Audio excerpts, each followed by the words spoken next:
Hoy ya entramos a una tipología de estructura que es los pórticos sismos resistentes de hormigón armado. Vamos a trabajar con pórticos de ductilidad completa, o sea, vamos a trabajar con la máxima ductilidad que podemos usar, o sea, ya vamos a ver un poquito el mecanismo de colapso que tenemos que adoptar. Y vamos a comenzar la clase de hoy con lo que es el diseño de vigas de esos pórticos sismos resistentes. Después completaremos con el diseño de columnas y el diseño de nudos.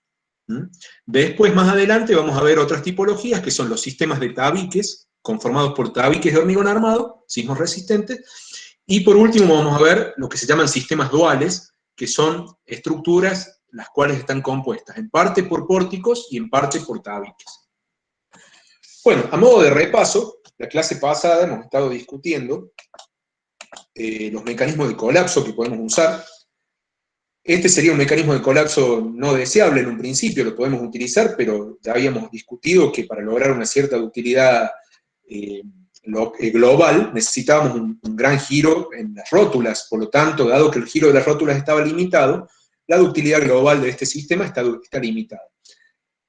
Para diseñar un sistema en ductilidad completa, un pórtico con ductilidad completa, tenemos que usar este tipo de mecanismo de falla, de conjunto, o mecanismo de viga que se llama, que consiste en rótulas en todos los extremos de vigas y rótulas en las bases de las columnas. Entonces, la clase de hoy, vamos a trabajar principalmente en este tipo de pórtico, ¿sí?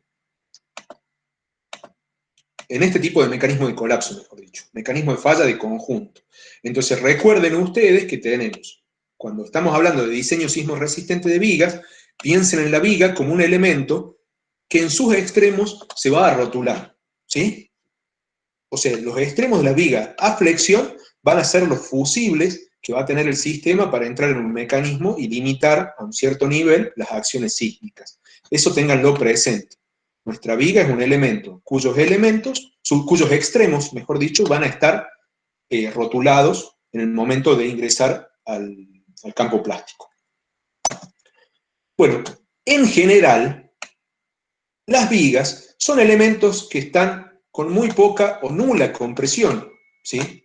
Esto es una referencia, no es una obligación, simplemente, en general las vigas no tienen compresión, porque ustedes bien saben que, vamos a activar la cámara, nosotros tenemos la losa del edificio es un plano rígido, ¿sí? Entonces, si mis dos extremos de la viga, ¿sí?, están conectados por un plano rígido, esos dos puntos se van a mover idénticamente, ¿sí? Van a tener el mismo desplazamiento, mejor dicho, un desplazamiento proporcional al giro de la losa, pero se van a mover, al moverse todo el sistema como un cuerpo rígido, a todo el plano, como un cuerpo rígido, esos dos puntos van a estar desplazándose lo mismo. Y ustedes saben que si tengo una barra y le hago un desplazamiento horizontal a ambos extremos igual, ustedes ya lo vieron en análisis estructural, ¿qué pasa? No tiene esfuerzo normal, ¿sí?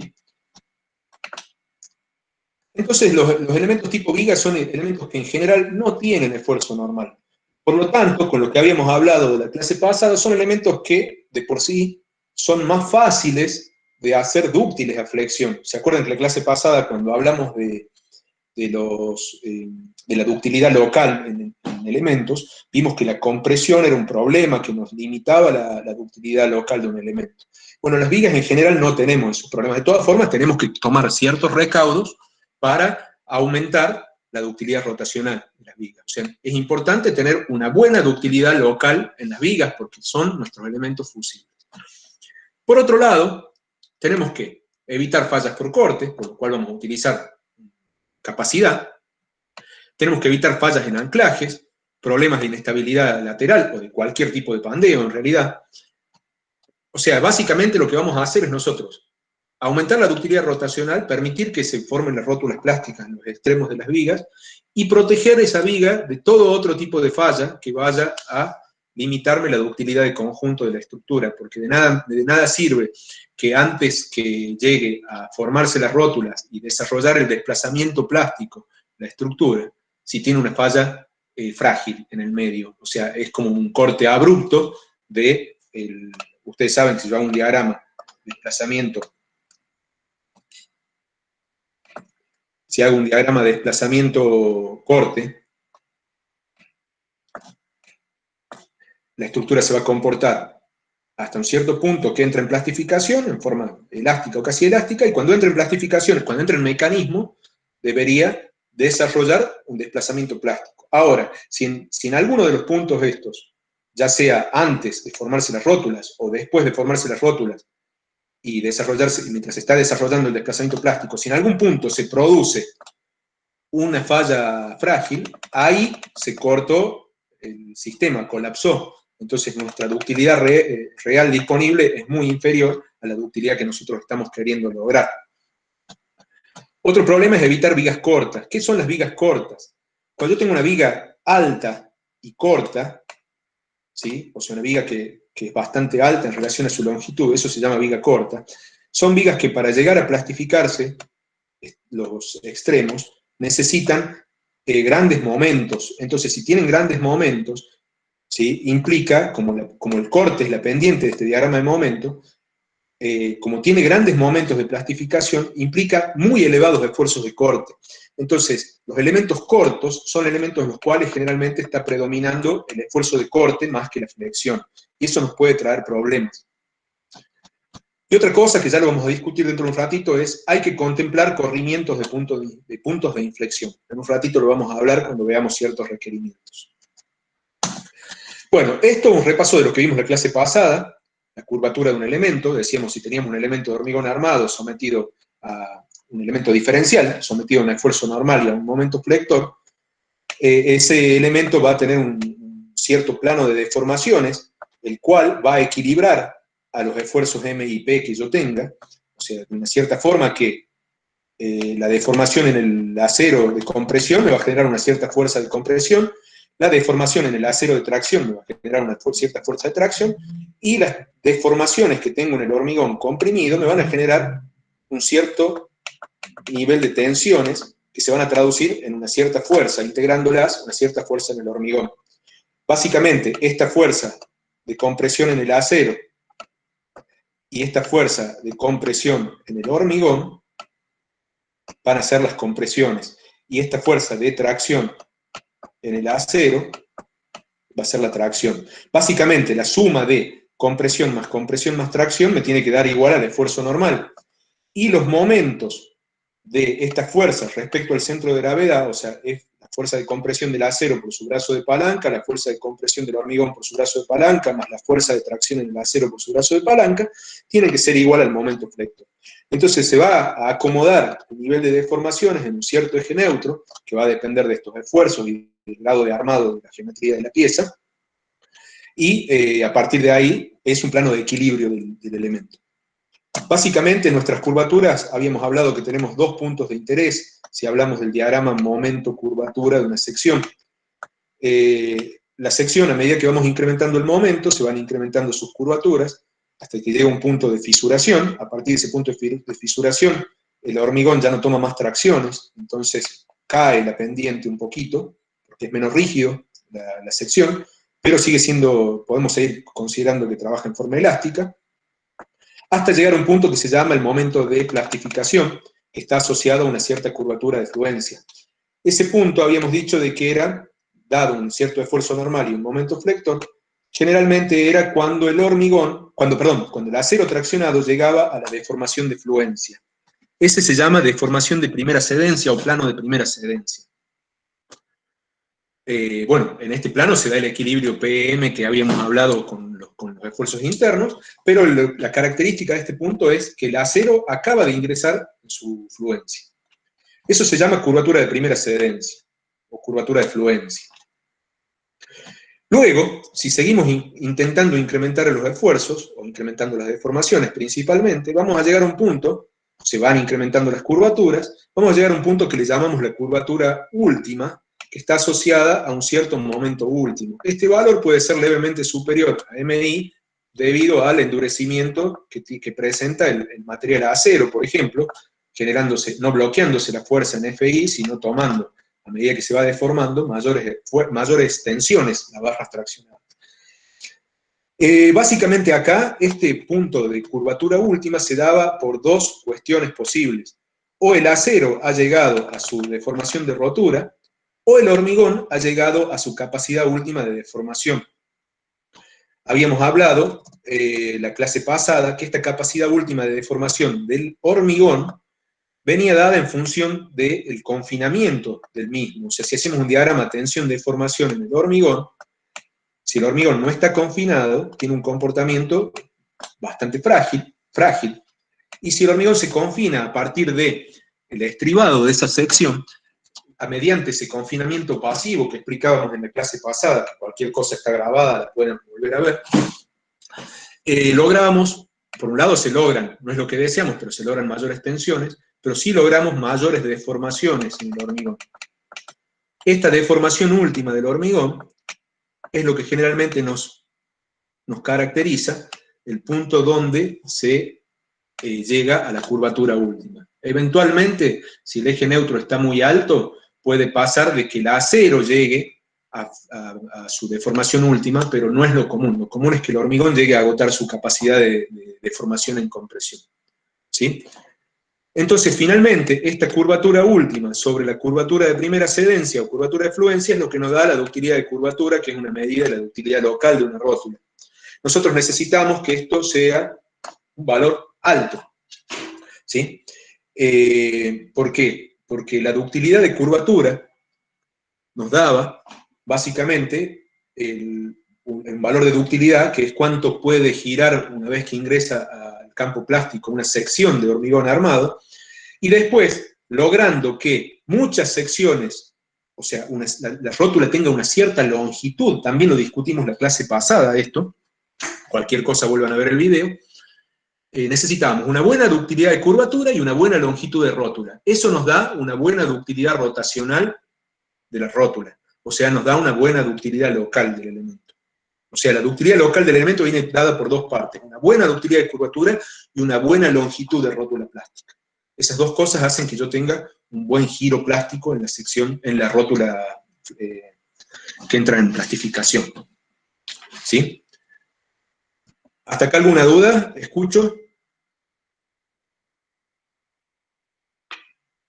¿Puedo repetir eso último, profe? Lo de la curvatura y la longitud. Bueno, lo que decíamos, que cualquier cosa podés revisar el video de la clase pasada, que lo discutimos sobre el final del video, y les mostré también había una, que también fue pregunta del parcial, que había un requerimiento que era la tensión de rotura, la tensión de rotura del acero dividido en la tensión de fluencia del acero, en FI, está justo, bueno, perdón, FR sobre FI tenía que ser mayor, creo que a 1,25. Listo. Sí, era para que se desarrolle la rótula plástica en un cierto rango.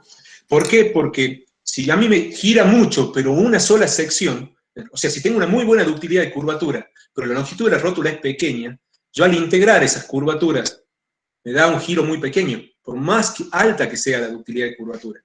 Yo necesito integrar una cierta zona grande para que sumando todas esas curvaturas de elementos diferenciales que han entrado en plastificación, yo tenga un buen giro plástico, ¿sí? ¿Se entiende la idea? Sí, gracias. Perfecto. Bueno, ¿alguna otra pregunta?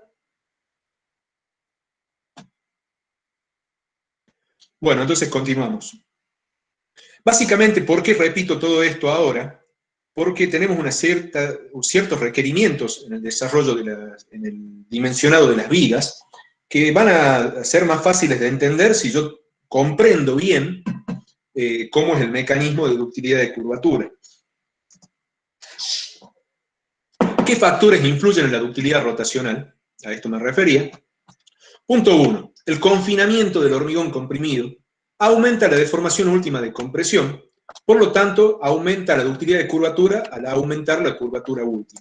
Si yo confino el hormigón, logro que epsilon U sea cada vez más grande, por lo tanto, este valor es grande, y si este valor es grande, la curvatura última es grande, y si la curvatura última es grande, como está en el numerador, implica un incremento de la ductilidad de curvatura. Entonces, primer punto, debo confinar el hormigón para dar mejor ductilidad de curvatura.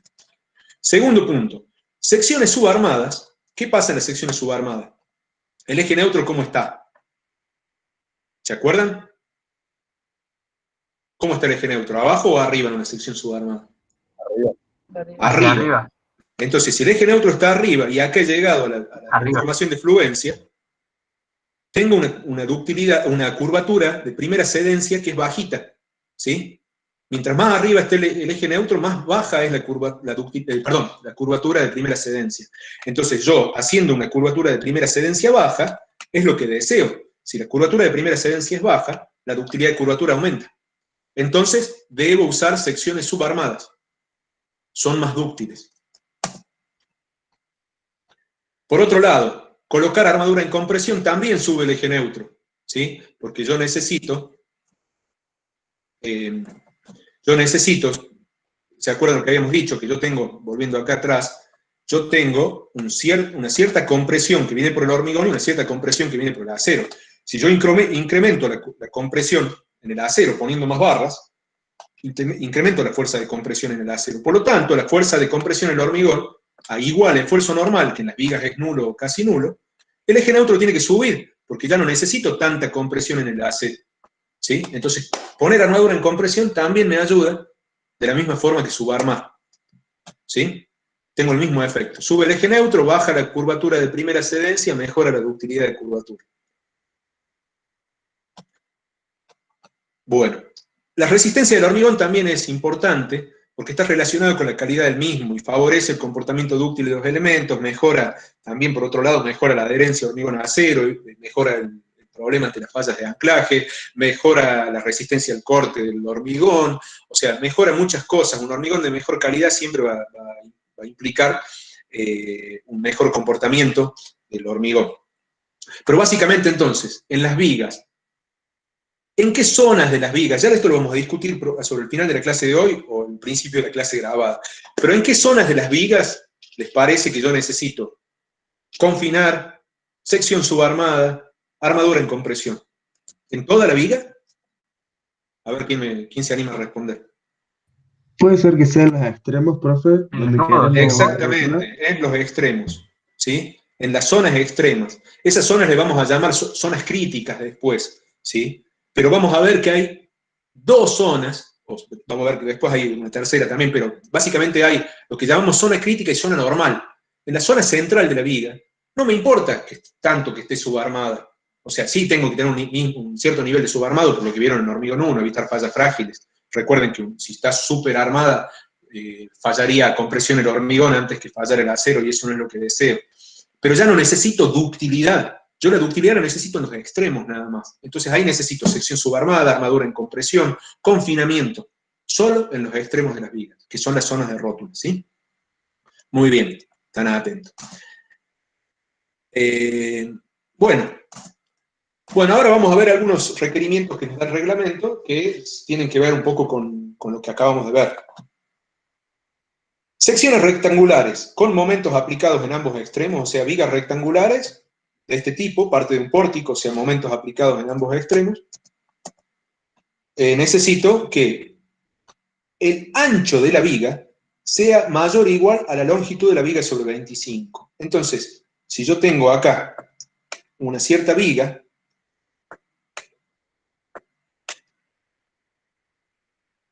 si hago un corte en esta viga, voy a ver el ancho. Supongo que tengo una viga muy finita, ¿sí?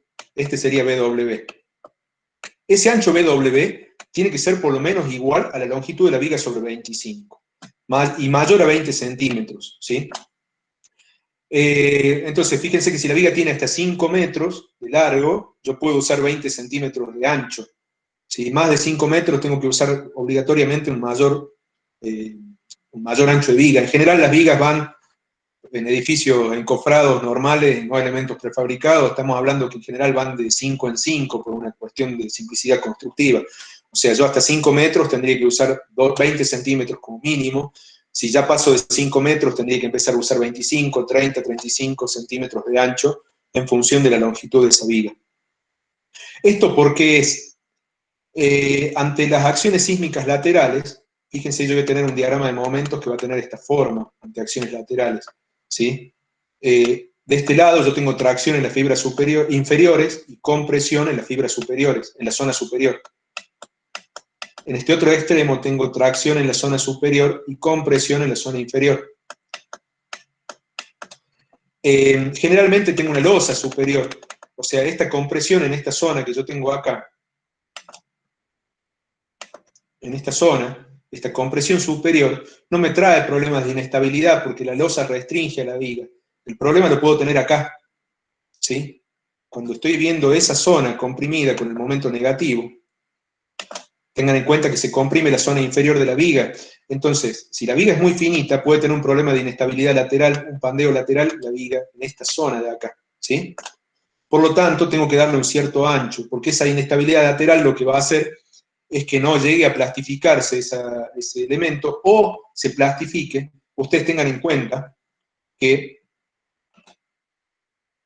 cuando yo plastifico la viga, la compresión en la zona inferior, una vez que entra en fluencia, tiene que seguir deformando, tiene que seguir deformando en compresión. Está confinado y todo, pero si ese ingreso al campo, a un gran esfuerzo y gran deformación en compresión del elemento, puede hacer de que haya una inestabilidad lateral de ese elemento comprimido inferior, en el caso de que el ancho de la viga no sea muy elevado. O sea, si es muy pequeño, voy a tener problemas de inestabilidad lateral, ¿sí?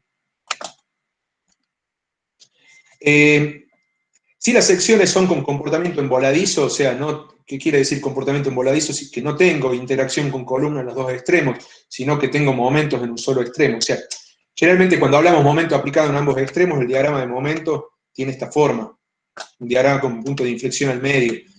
Cuando tenemos un comportamiento emboladizo, estamos hablando de elementos de simple curvatura, o sea, no tienen un diagrama de momentos con momentos de distinto sentido en ambos extremos, si no tenemos momento en un solo extremo y cero en el otro extremo. En ese caso, es un poquito más restrictivo, porque no tengo tanta restricción, entonces el ancho tiene que ser por lo menos igual a la longitud sobre 15, ¿sí? Entonces, si yo veo que mi viga tiene un comportamiento de este tipo, tengo que considerar esto a la hora de la limitación dimensional. Otra cuestión importante es que la altura de la viga también está relacionada con el ancho y con la longitud, ¿sí? O sea, la altura de la viga tiene que ser menor o igual a 100 veces el ancho al cuadrado sobre la longitud de la viga. Esto está relacionado con lo que habíamos hablado de acá, de evitar vigas cortas, ¿sí? O sea, yo le voy a dar un ancho, una altura máxima a la viga en función de su ancho y de su longitud, ¿sí? O sea, mientras más larga sea la viga, más pequeño es la altura máxima, ¿sí? O sea, está relacionado, no, perdón, porque el ancho también está relacionado con la longitud. Lo que importa finalmente acá es que mientras más chica sea la viga y en función de esa longitud y del ancho de la viga, yo voy a tener limitada la altura de la viga. O sea, para evitar vigas cortas, ¿sí? Elementos que sean muy perjudiciales al corte. En vigas con comportamiento emboladizo, ese valor ya en vez de ser 100 veces el ancho al cuadrado sobre L, es 60 veces el ancho al cuadrado sobre L. Un poquito más restrictivo también. Bueno, estas son simplemente las limitaciones dimensionales. O sea, una vez que yo tengo la longitud de la viga, digo, bueno, mi ancho tiene que ser por lo menos la longitud sobre 25, defino el ancho, y después ese ancho cuadrado sobre L por 100 me da la altura máxima que puede tener la viga. Profe, Sí. ¿me escucha? También hay las mismas limitaciones son para las columnas. Creo que son las mismas expresiones, Sí. pero para el caso de columnas, ¿por qué vendría a ser también esa limitación? Porque están relacionadas con... También tengo que evitar la columna corta, y la columna también puede tener no solo pandeo lateral, sino la columna puede tener pandeo, ¿sí?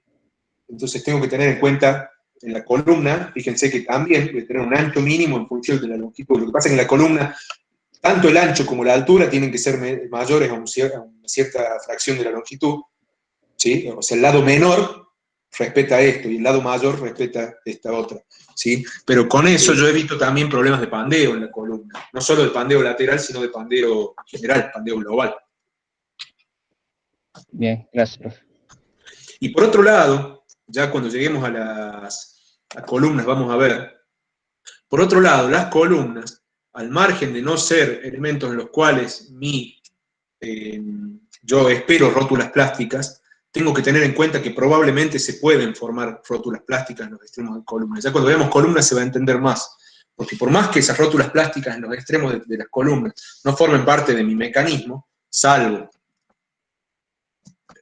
en la base de la columna de planta baja, pero todo el resto de la columna no espero rótulas. Así todo, se pueden llegar a formar rótulas plásticas, ya lo vamos a entender mejor cuando veamos la parte de columnas.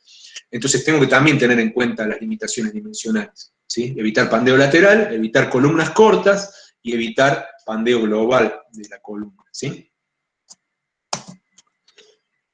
Hay una relación ancho máximo de viga que también está en relación, este sería el ancho mínimo de la viga, pero voy a tener un ancho máximo de la viga en función de las dimensiones de la columna. No puedo tener una viga muy ancha y que la columna no sea tan ancha, que la columna sea más bien pequeña, ¿sí? ¿Eso por qué es? Porque en estos elementos, en los nudos, yo tengo que tener una transferencia de esfuerzos entre la viga y la columna. O sea, fíjense que si yo tengo un nudo interior ante acciones laterales, las columnas tienen este momento, ¿sí? Y las vigas tienen estos momentos. Si ustedes se ponen a ver, hay una transferencia de momentos entre vigas y columnas del 100%, o sea, todo el momento de las vigas tiene que pasar al momento en las columnas. Esto implica, fíjense, si yo veo el nudo, el diagrama de momentos inferior de la columna implica que está traccionada este lado. El superior está traccionado del otro lado. Fíjense, los dos momentos en las columnas al nudo son positivos, son horarios. Ahora vamos a ver el de la viga. El de la viga izquierda tracciona la fibra superior y el de la viga derecha tracciona la fibra inferior. O sea, ambos momentos en viga son antihorarios. Entonces yo tengo dos momentos antihorarios en vigas y dos momentos horarios en columna. En el nudo se tiene que equilibrar, la suma de momentos en el nudo igual a 0, ¿sí? Se tiene que equilibrar, todo el momento de las vigas tiene que pasar a las columnas, ¿sí? Se tiene que equilibrar todo en el nudo. Entonces, si yo tengo mucha disparidad en las dimensiones de los elementos viga-columna, esa transferencia de esfuerzos en el nudo no va a ser tan posible. Si yo tengo una viga muy grande y una columna muy chiquitita, no va a haber mucha posibilidad de transferencia de todos esos esfuerzos de la viga a la columna y viceversa, ¿sí? Entonces yo voy a tener en cuenta eso, teniendo en cuenta eso, la viga tiene un ancho máximo que está en función del ancho de la columna. Está relacionada con el ancho de columna más 0,5 de la longitud de la columna en la dirección de la viga. O sea, acá la viga va de arriba hacia abajo. Yo estoy viendo el pórtico desde arriba y la viga va en esta dirección. La viga es esta, perdón, ese sería el eje de viga. Fíjense una cosa, ancho de columna más 0,5 de altura de columna. Acá lo que está pensando es que la transferencia de esfuerzos entre la columna y la viga se va a hacer con la pendiente 1, 2. O sea, si esto es HC sobre 2, esto va a ser HC sobre 4. ¿Sí? Entonces es 2, 1. ¿Sí? Entonces HC sobre 4 de este lado más HC sobre 4 de este otro lado me da este 0,5 de HC que tengo acá. Está considerando eso, que la transferencia de esfuerzos de la viga a la columna se puede hacer con una pendiente 2, 1. ¿Sí? Como máximo. Entonces eso me da el ancho máximo de la viga. Ancho de columna más 0,25 de HC por este lado, más 0,25 de HC por el otro, me da ancho de columna más 0,5 de HC. Y nunca mayor la viga a 2 veces el ancho de la columna. ¿Sí? Ese es el ancho máximo de viga que yo puedo usar. ¿Dudas hasta acá?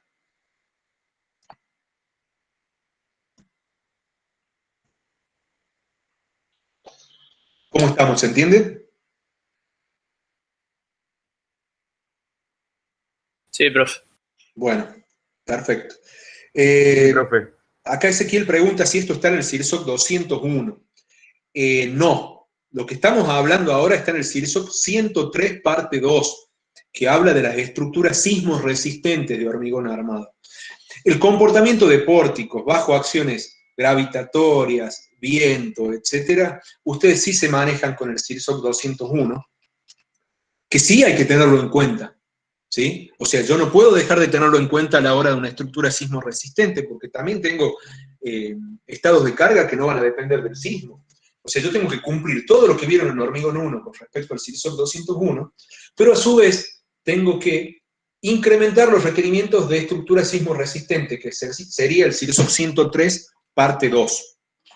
¿sí? Si yo tengo una estructura que no es en zona sísmica, todos estos requerimientos no los tendría que tener en cuenta, los de ductilidad, por ejemplo, ¿sí? Bueno.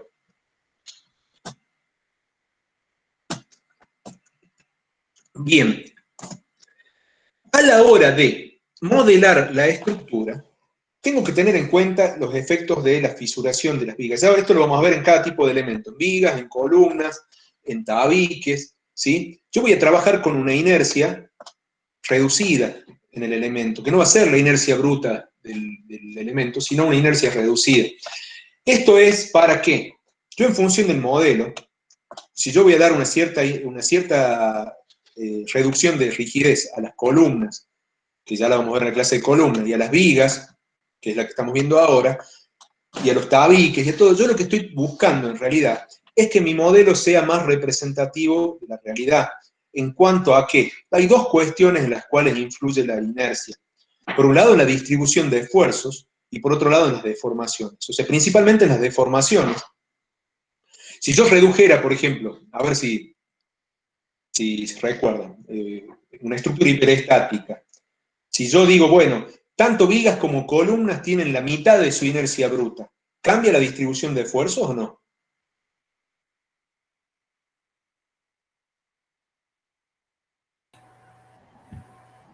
No, va a ser igual. Claro. Mientras mi inercia se reduzca de la misma forma, es como reducir el módulo de elasticidad de todo, entonces no cambia la distribución de esfuerzos si todo lo redujera en la misma proporción. Pero como la columna va a estar comprimida, los rangos de reducción van a ser diferentes. En cambio, la viga que no está comprimida tiene un cierto rango de reducción. Entonces, como voy a hacer una cierta reducción en viga y otra distinta en columnas y tabiques, sí va a cambiar la distribución de esfuerzos. Si fuera toda en la misma reducción, no cambiaría la distribución de esfuerzos. Pero sí cambiarían las deformaciones se incrementan. A ver si recuerdan, que lo vieron en las clases con Gerbaudo, en las clases de desempeño sísmico, ¿cuál es el principal factor que yo controlo a la hora de determinar el daño de una estructura?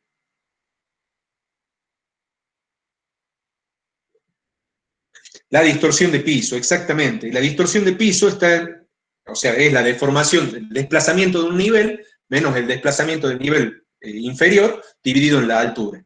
Entonces, si los desplazamientos se incrementan, las distorsiones de piso se incrementan. Entonces, todas estas reducciones de rigidez yo las tengo que considerar para tener un valor más representativo de los desplazamientos de la estructura. Entonces, controlar el daño de la estructura, ¿sí? Bueno, entonces las secciones rectangulares, si fuera una sección rectangular, la inercia se toma el 40% de la inercia bruta. Si la considero como sección T o L, o sea, estoy considerando la contribución de la losa a la hora de la rigidez, tengo que considerar el 35% de la inercia bruta. Y el ancho colaborante de la viga se toma, para este caso, el 50% de los valores indicados en el SILSOC 201. También por cuestiones de tener en cuenta cuestiones, una vez que ingresa al campo plástico, cuestiones de fisuración, etc.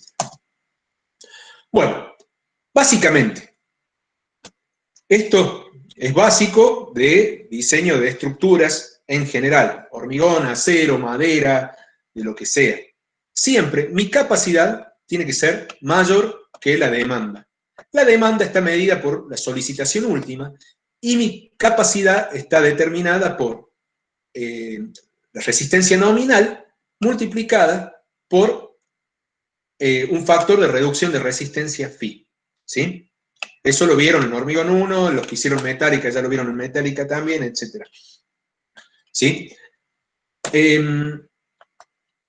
Hay una cuestión importante. ¿Se acuerdan la clase pasada de diseño por capacidad? ¿Se acuerdan que la rótula yo la tenía que diseñar a flexión lo más cerca posible de la solicitación? ¿Se acuerdan que lo hablamos a eso? Y a partir de ahí, yo determinaba todos los otros esfuerzos en función de eso. O sea, recuerden, cuando vimos la estructura en voladizo con una carga superior, decía, bueno, mi momento, bueno, estoy dibujando el lado comprimido, pero no importa, mi momento, yo voy a decir, si tengo una estructura que es un voladizo, para ingresar en mecanismo se tiene que formar una rótula en la base.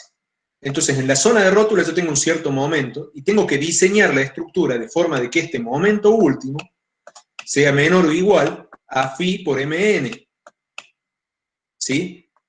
Siendo phi por mn lo más cerca posible del momento último. ¿Por qué? Porque cualquier sobreresistencia que yo tenga en la rótula va a implicar en el diseño por capacidad, por ejemplo, un mayor esfuerzo de corte, ¿sí? Bueno, eso fue esta pregunta de parcial, lo tienen claro, estimo. Entonces, básicamente, ¿yo qué hacía? Y no, si el momento último era 50 toneladas metro, yo tenía que hacer que phi por mn sea lo más parecido posible a 50 toneladas metro. Porque si valía 100 toneladas metro, yo iba a duplicar los esfuerzos de corte, por ejemplo. ¿Sí? Entonces, debido a eso, yo tengo que tratar de diseñar las rótulas a flexión a partir de las combinaciones de estado de carga lo más cerca posible a su solicitación. ¿Sí? Eso es parte del diseño por capacidad. Lo primero que hago es diseñar las zonas de rótula lo más cerca posible a la solicitación. Esa solicitación, SU, ustedes bien saben, que viene de las combinaciones de estado de carga.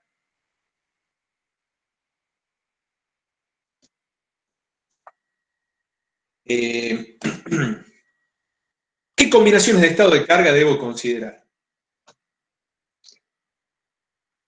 Por un lado, no tengo que olvidar todas las combinaciones de estado de carga que correspondan a cargas gravitatorias, viento, etc. En general, en zonas sísmicas, no tengo que hacer una verificación, o sea, en general, en las zonas sísmicas el viento es menos importante que el sismo, pero eso hay que tenerlo en cuenta. O sea, no hay combinaciones que incluyan a viento y sismo, pero hay combinaciones que tienen viento y no tienen sismo, y hay combinaciones que tienen sismo y no tienen viento. ¿Sí? Todas las combinaciones que me dé el CIRSOC 201, cargas gravitatorias, viento, sobrecargas, nieve, todo eso, cargas térmicas, todo lo tengo que tener en cuenta, ¿sí? Empuje de suelo, en el caso de que tenga. Esas combinaciones se consideran. Para esas combinaciones no voy a hacer diseño por capacidad, ni voy a determinar, ni voy a ver condiciones de ductilidad en la estructura.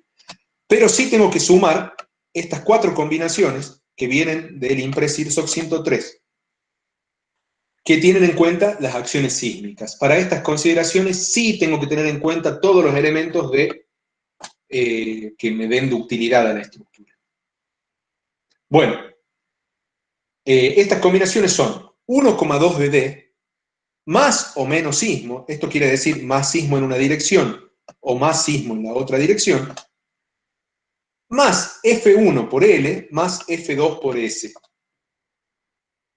La otra combinación es 0,9 dd más sismo en una dirección, más sismo en la otra dirección. Sin considerar nada de acciones gravitatorias, de acciones de sobrecargas, ni de acciones de nieve.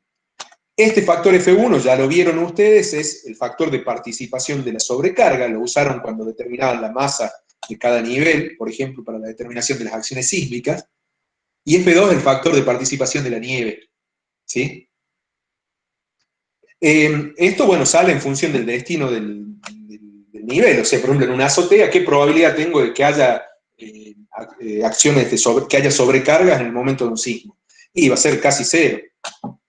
Ahora, en un edificio de vivienda, el F1, y es un poquito más, tengo un 25% de probabilidad de ocurrencia de la sobrecarga en el momento del sismo. A lo mejor en cierto tipo de estructuras como cocheras y qué sé yo, puedo tener a lo mejor un 50% o mismo 25%, depende del uso. En depósitos puedo ya tener 0,70, en bibliotecas, depósitos, a lo mejor puedo tener 0,75 o hasta 1. Eso quiere decir que la sobrecarga de diseño puede estar presente a la hora de un sismo, ¿sí?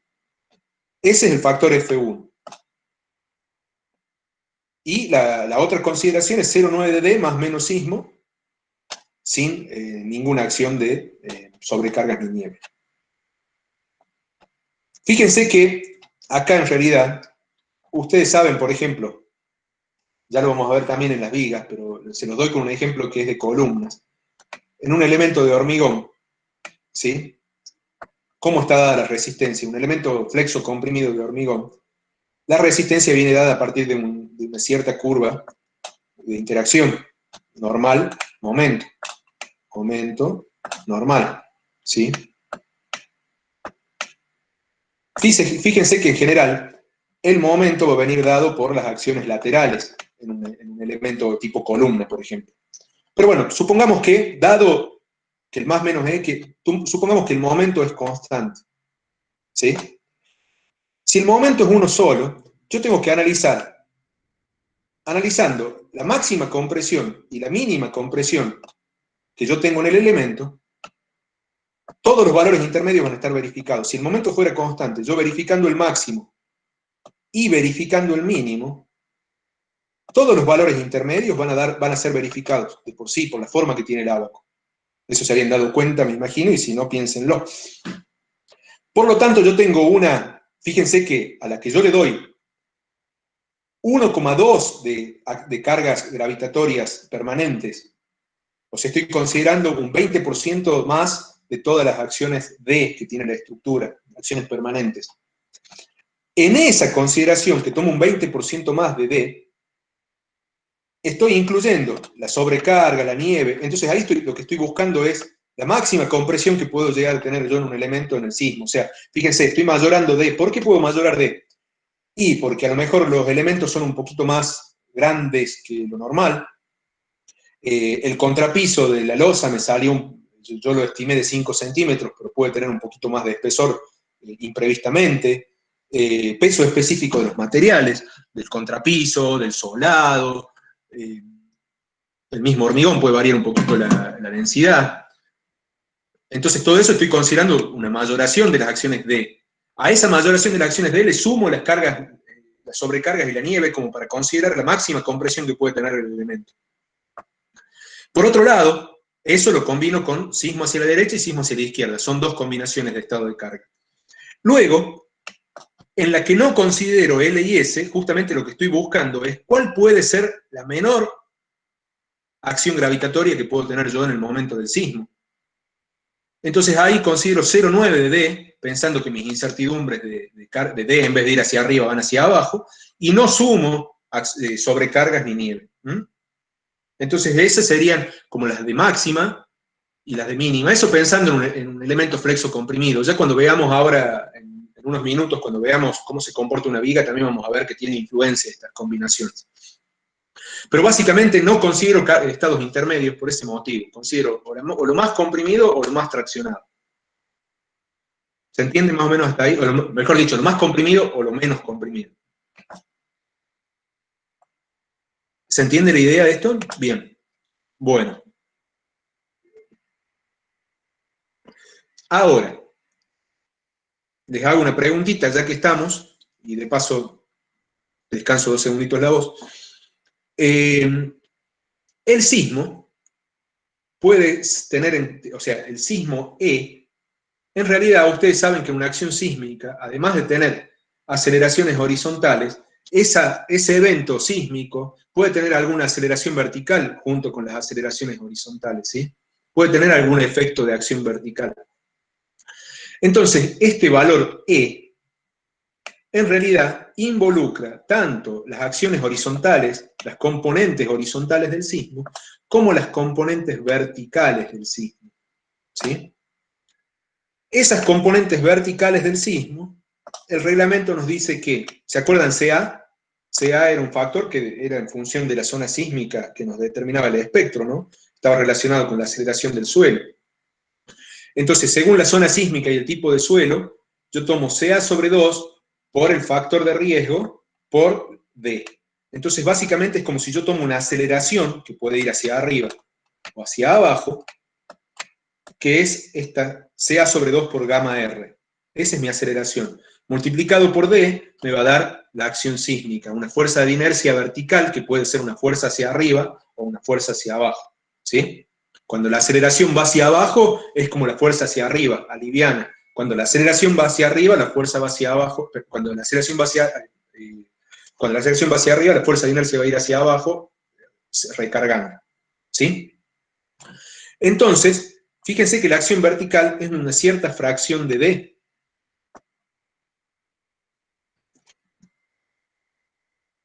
Dijimos que era CA sobre 2 por gamma R por D. Vamos a tomar a modo de ejemplo, por ejemplo, un edificio de vivienda, gamma R igual a 1, zona sísmica 2, suelo tipo espectral 2, saco de zona sísmica 2, tipo espectral de suelo 2, saco que sea vale 0,22. De estructura de vivienda saco que gamma R es 1. Entonces 0,22 sobre 2 por gamma R me da 0,11. Entonces mi acción vertical sísmica es 0,11 por D. Esto puede ir hacia arriba o hacia abajo. ¿Qué les parece a ustedes por lo que hemos estado hablando?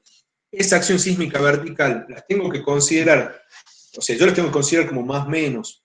Ese más menos, se lo tengo que poner tanto en la acción, en las combinaciones A como en las B. A ver si a alguien se le ocurre en función de lo que dije, por ahí pues está un poquito confuso, pero si en función de lo que dije se les ocurre. Yo creo que en las A tiene que ir sumando y en las B tiene que ir restando para lograr la máxima tracción en las A y la mínima, la máxima Exactamente. compresión en las B. Exactamente, por eso les expliqué, por eso me detuve tanto en explicar A y B, porque justamente de nada me sirve, yo podría decir, fíjense que saqué 0,11 de D, de nada me sirve tener, yo acá ya tengo 4 combinaciones, 1, 2 de D, más sismo en una dirección, menos sismo, más sismo en la otra dirección, 0,9 de D, más sismo en una dirección, más sismo en la otra dirección. Si a su vez EB lo tomo como más menos, se me convierten en 8 combinaciones. Esas 8 combinaciones yo las podría considerar, pero fíjense como es 0,11 de D, yo podría tomar 1,31 de D, después 1,2 menos 0,11, 1,09 de D,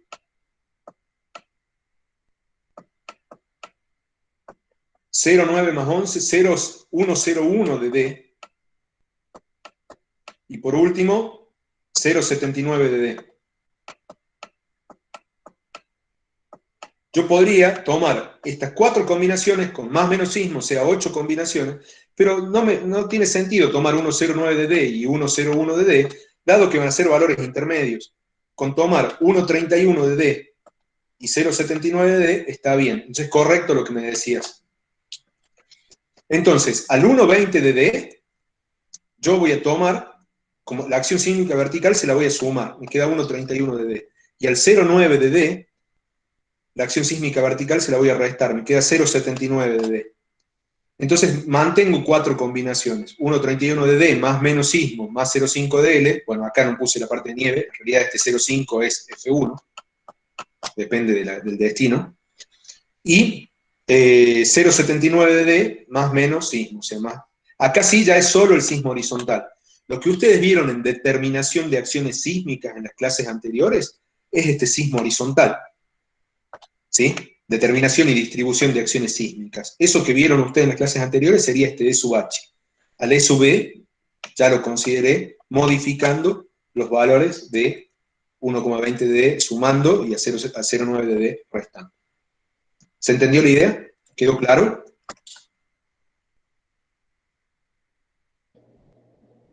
Sí, profe. Con Bueno, respecto a esas combinaciones, sí. no se los suele agregar o no se agrega un cierto porcentaje por si el sismo no necesariamente es en las direcciones analizadas, por ejemplo, un 30% más, por ejemplo, No, si yo analizo en X. claro. Eso se hacía en el reglamento anterior que teníamos nosotros. Nosotros tenemos una versión del 91 anterior a este reglamento, que era muy distinto, que no trabajaba por capacidad. Que ese reglamento es una pequeña modificación de un reglamento del año 1981. En el reglamento de 1981, 81 o 83, perdón, 83, en el reglamento de 1983 sí se consideraba sismo en X más un 30% del sismo en y sismo en Y más un 30% del sismo en X. Para considerar, porque el sismo no tiene por qué venir en los dos ejes, solamente en aceleraciones en los dos ejes que yo estoy considerando en la estructura.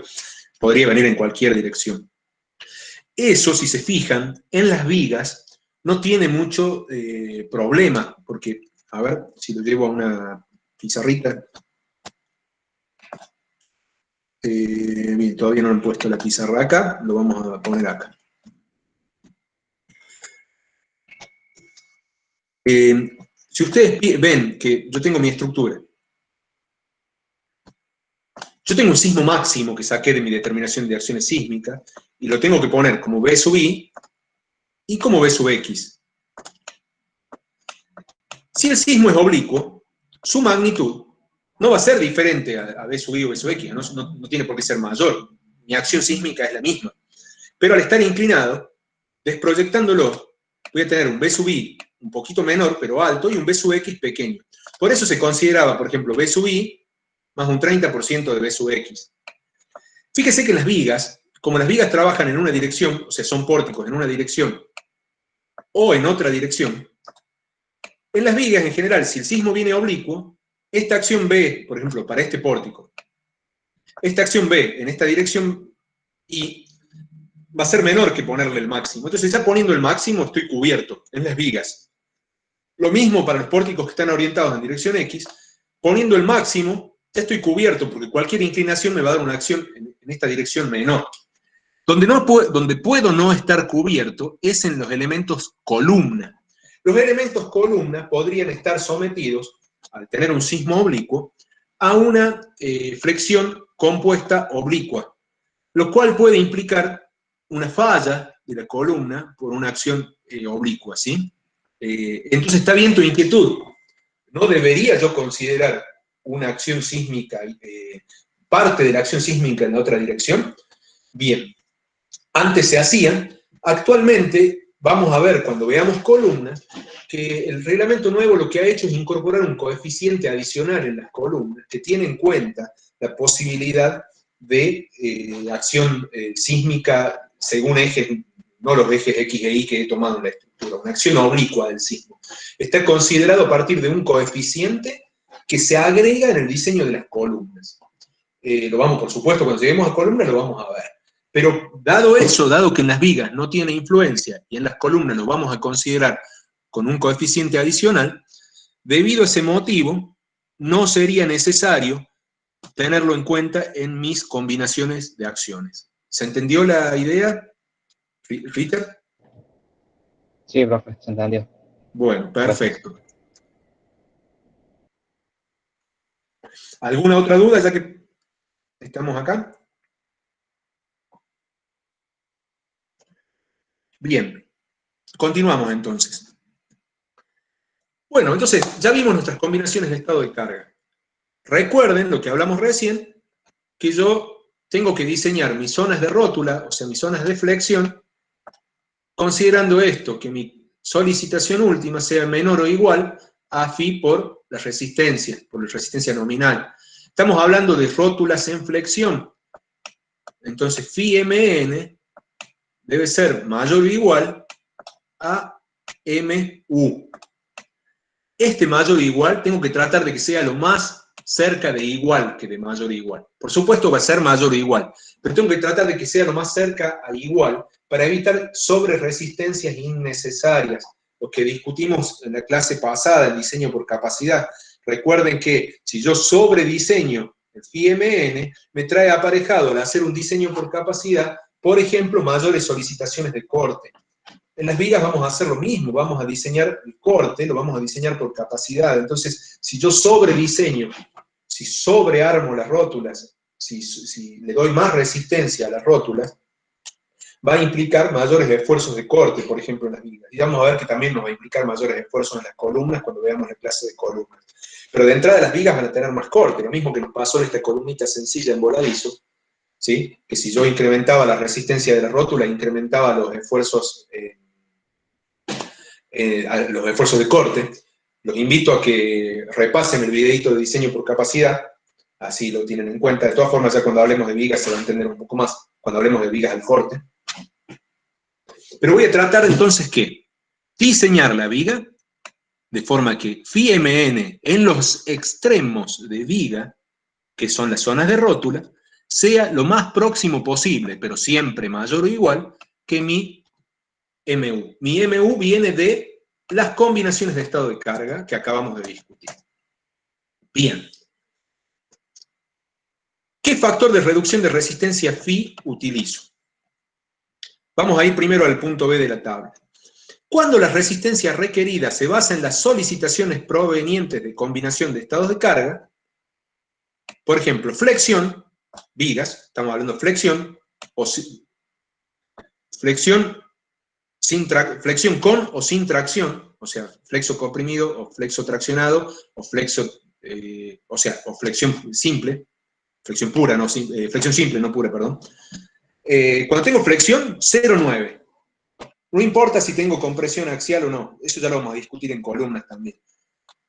Cuando voy a verificar flexión, o flexo compresión o flexo tracción, 0,9. Entonces, para las vigas, voy a usar un phi igual a 0,9. Corte y torsión tengo que usar 0,85 y aplastamiento del hormigón 0,7. Bueno, eso es para sacar el PN máximo, por ejemplo, o para un corte que no venga por capacidad. Cuando la resistencia requerida se basa en las solicitaciones máximas posibles, teniendo en cuenta la sobreresistencia de rótulas plásticas, ahí voy a usar phi igual a 1. ¿Eso por qué es? Bueno, nosotros en realidad en diseño de vigas, en diseño de armadura longitudinal de vigas, nos tenemos que centrar en este phi 0,9. Pero piensen en una cosa. Por ejemplo, cuando veíamos recién el caso del voladizo, yo tengo una cierta fuerza P que me genera un cierto momento. Ahora, yo sobrearmo. Esto implica un cierto corte que es la pendiente de este diagrama. B. Ahora, si voy a sobrearmar, o sea, puede que no sea intencionalmente, sino que por armaduras dispuestas, por armadura mínima, por lo que sea, yo voy a poner un poco más de capacidad en la zona de rótula. Esto va a implicar una mayor pendiente del diagrama de momento, por lo tanto va a implicar un nuevo corte sacado por capacidad. Cuando yo calcule la capacidad de este elemento, ya he considerado un phi 0,9. ¿Sí? Porque yo saqué un MU, que supongamos vale 10 tonelómetros.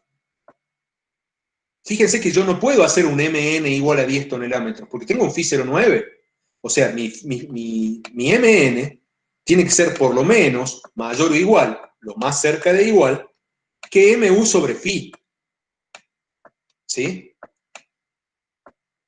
Despejando de acá. Perdón, me fui. Perdón, se me fue. Despejando de acá. MN tiene que ser mayor o igual que MU sobre phi. Por lo tanto, como uso phi igual a 0,9 para diseñar las rótulas, MN ya es un poco más grande, ya debido a un phi 0,9 en el denominador. Entonces ya 0,9 en el denominador es 1,11 veces el MU. Por lo tanto, se considera que acá yo ya puse el phi igual a 0,9. Entonces el corte que extraje por capacidad ya tuvo en cuenta un phi en el medio de todo el proceso. Por lo tanto, para este BU, para este B sacado por capacidad, que vamos a ver, le vamos a llamar B0, al que viene de capacidad, para diseñar al corte la viga, tengo que usar phi igual a 0,9. Perdón, phi igual a 1. Para el corte. Porque ya se hizo por capacidad. Y al haberse hecho por capacidad, al haberse extraído en función de la capacidad del elemento, y para haber diseñado ese elemento ya incluí un phi, ya no lo vuelvo a incluir. Es como para no considerar dos veces el phi. ¿Sí? Hay un pequeño dilema acá en realidad, que yo para diseñar a flexión usé phi 0,9, y para la resistencia al corte debería usar un phi 0,85. Entonces sí, yo acá usé phi ya para sacar esto, pero usé phi 0,9 y no 0,85. Bueno, eso no lo tiene en cuenta el reglamento, y ya considera de que, bueno, si ya usé phi, no lo tengo que volver a usar. Entonces, cada vez que saqué un esfuerzo a partir de la capacidad de un elemento, ese esfuerzo lo verifico con phi igual a 1. ¿Dudas hasta acá? ¿De esto? ¿De lo que acabamos de hablar? ¿Se viene entendiendo más o menos la idea? Sí, profe. Bueno. Bueno. Entonces, las rótulas plásticas se forman en las vigas. Por lo tanto, para lo que estamos viendo, para un diseño de pórtico con ductilidad completa, las rótulas plásticas se forman en la viga. Por lo tanto, estamos usando este mecanismo de colapso. Por lo tanto, todos los extremos de viga, que son rótulas, tienen que ser diseñados a partir de las combinaciones de estados de carga. Combino los estados de carga y diseño de forma de que phi mn sea mayor o igual, pero lo más próximo a igual, phi mn mayor o igual a mu. mu lo saco de mis combinaciones de estado de carga. Modelo el pórtico, le pongo todas mis acciones D, mis acciones L, mis acciones E en una dirección, E en la otra dirección. Considero todo lo que vienen viendo en cuanto a la determinación de acciones sísmicas, si hay acciones adicionales por la irregularidad, en cuanto a rotaciones adicionales, a momentos torsores adicionales. Considero todo lo que vienen viendo. Modelo, saco, combino mis esfuerzos, saco MU. Saco todos los MU en función de mis combinaciones de esfuerzo. Y con eso voy a diseñar primero todos mis extremos de viga. Porque las combinaciones se usan porque las rótulas plásticas se forman en las vigas. Es lo mismo que hablamos recién de la estructurita en voladizo. Las zonas de rótula, sagradamente tengo que combinar estados de carga y diseñarlas lo más cerca posible, que phi mn sea lo más cercano posible, pero mayor que mu. mu va a venir de las combinaciones que acabamos de hablar, esas 4 combinaciones. Por supuesto, además, siempre tienen que verificar las combinaciones de, por ejemplo, el CIRSOC 201, mu igual a 1,2 de D más 1,6 de L. Las tengo que incluir esas combinaciones. mu igual 1,4 de D. Y bueno, y cualquier otra combinación que venga de acción de empuje del suelo, de direcciones térmicas, o lo que sea. Estas dos, mínimamente, yo tengo que considerar siempre, si no tengo otro tipo de acciones que D y L. Perdón, acá me quedó un D, me falta un D. 1,2 de D. Bien. Determino MU a partir de las combinaciones. MU sobre phi, saco el momento nominal mínimo necesario que yo tengo, como momento de diseño, y diseño la viga de forma que Mn sea mayor o igual a Mu sobre phi. Mayor o igual, pero lo más cercano a igual posible. Bueno, acá, cuando las rótulas plásticas, no vamos a entrar mucho en detalle para este caso, pero si las rótulas plásticas se forman en las columnas, después lo discutimos un poquito después de que veamos columnas, al que le interese. Cuando las rótulas plásticas se forman en columna, en realidad los momentos de viga deberían venir a partir de la capacidad de estas rótulas. Pero nosotros estamos analizando este tipo de mecanismo. Entonces, las rótulas se van a formar en vigas. Entonces tengo que tener en cuenta esto. Combino estados de carga, divido en phi, saco mi momento nominal necesario y diseño la viga para que ese momento nominal necesario sea mayor o igual a mu sobre phi. Vemos un par de consideraciones más que hay que tener en cuenta reglamentarias y vamos a hacer un pequeño ejemplito y con eso vamos a terminar esta primera parte de la clase. Cosas importantes reglamentarias. Cuantía máxima de armadura traccionada. O sea, yo tengo la viga. Mi acción sísmica va a ser que para ciertas combinaciones de estado de carga van a traccionar las armaduras inferiores, y para otras combinaciones de estado de carga van a traccionar las armaduras superiores. Entonces yo voy a tener armadura inferior, AS, y armadura superior, que le voy a poner AS' porque es lo que habitualmente se llama armadura comprimida, pero en realidad depende de la acción del sismo. Si el sismo tracciona las fibras inferiores, esta es la armadura de tracción. Si el sismo tracciona las armaduras superiores, esta es la armadura de tracción. Ambas armaduras, por separado, deben cumplir que la cuantía máxima, que es para esta armadura, AS sobre B por D, sobre B, BW por D, que es la altura útil,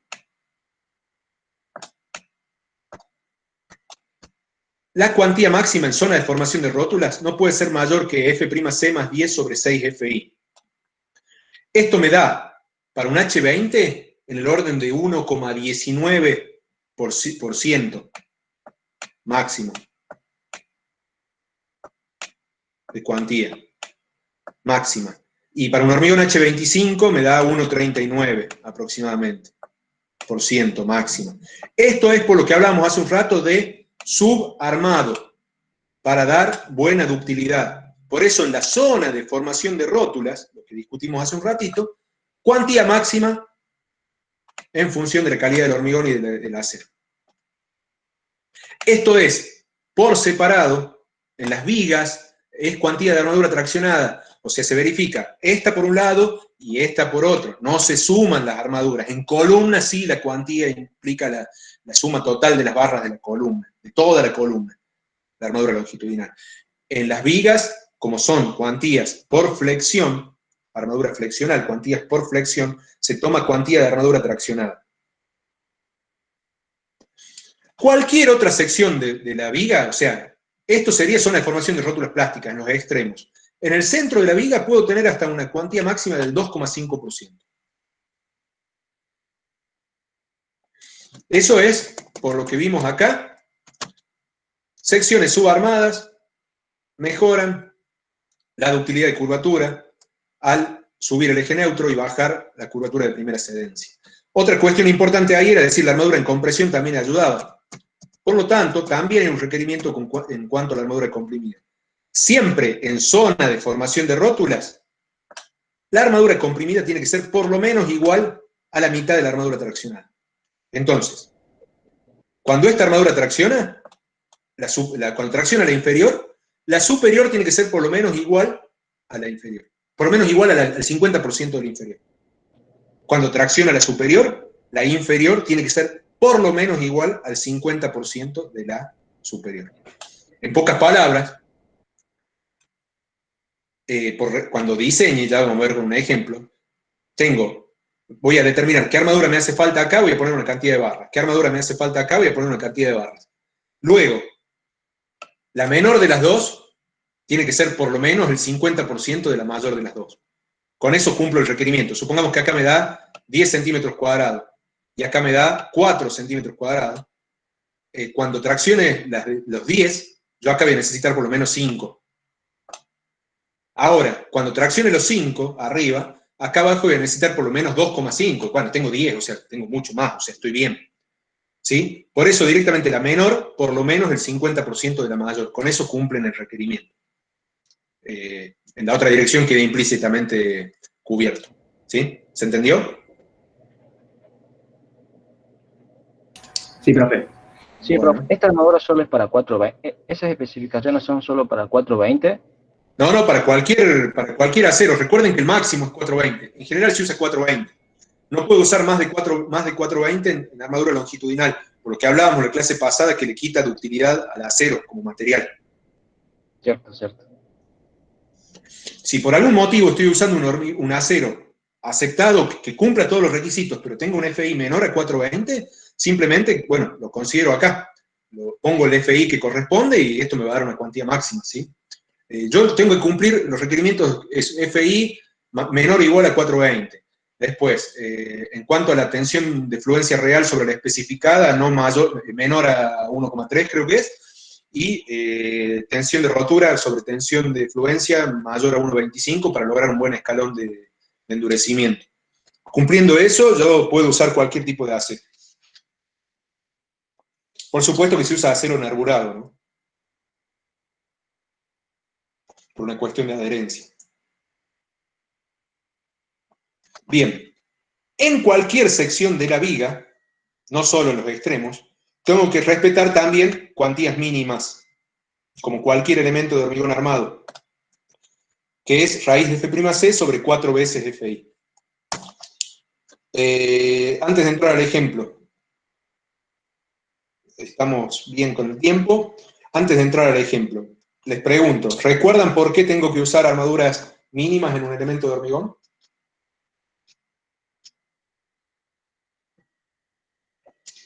¿Algún valiente que se anime a recordarlo? Para asegurar la falla dúctil, digamos. Sí, en realidad, al revés, para evitar las fallas frágiles. ¿Cómo?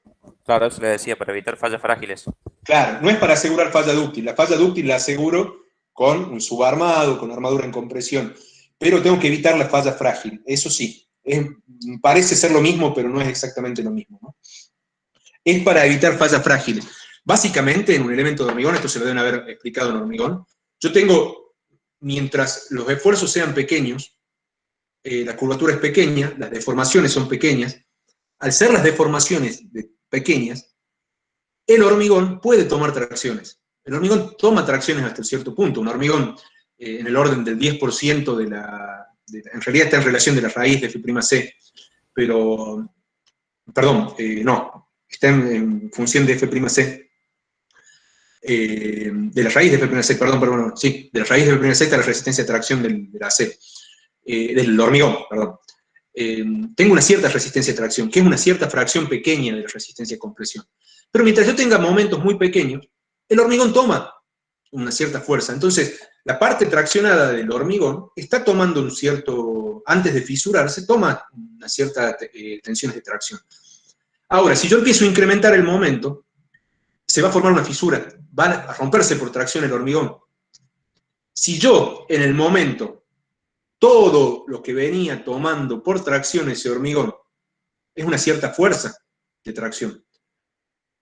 Si en el momento que se fisura el hormigón, toda esa fuerza que llevaba el hormigón en tracción, tiene que pasar a la armadura. Si tengo un alambrito muy finito o no tengo armadura, ¿qué va a pasar? Si le tengo que pasar 10 toneladas a un alambrito, se va a cortar, ¿sí? Inmediatamente, es una falla frágil, ¿sí? Por eso es que tengo que cumplir cuantías mínimas, ¿sí? Porque la cuantía mínima está relacionada que en el momento que se fisure el hormigón, toda esa fuerza de tracción pueda pasar al acero. Tenga una cantidad mínima de acero para que toda la fuerza de tracción que traía el hormigón pueda pasar a la barra de acero y no tener una rotura frágil en ese momento, ¿sí? Eso ya lo vieron en hormigón 1 y eso en cualquier elemento de hormigón armado, sismo resistente o no, ¿sí? En un elemento, no sé si en hormigón 1 lo vieron, si lo hago un comentario muy rápido, sobre todo en elementos masivos, en el cual tengo secciones muy grandes, se me permite a mí, esto no lo tomen como parte del hormigón sismo resistente, sino en general, se permite usar cuantías menores que la mínima en ciertos casos.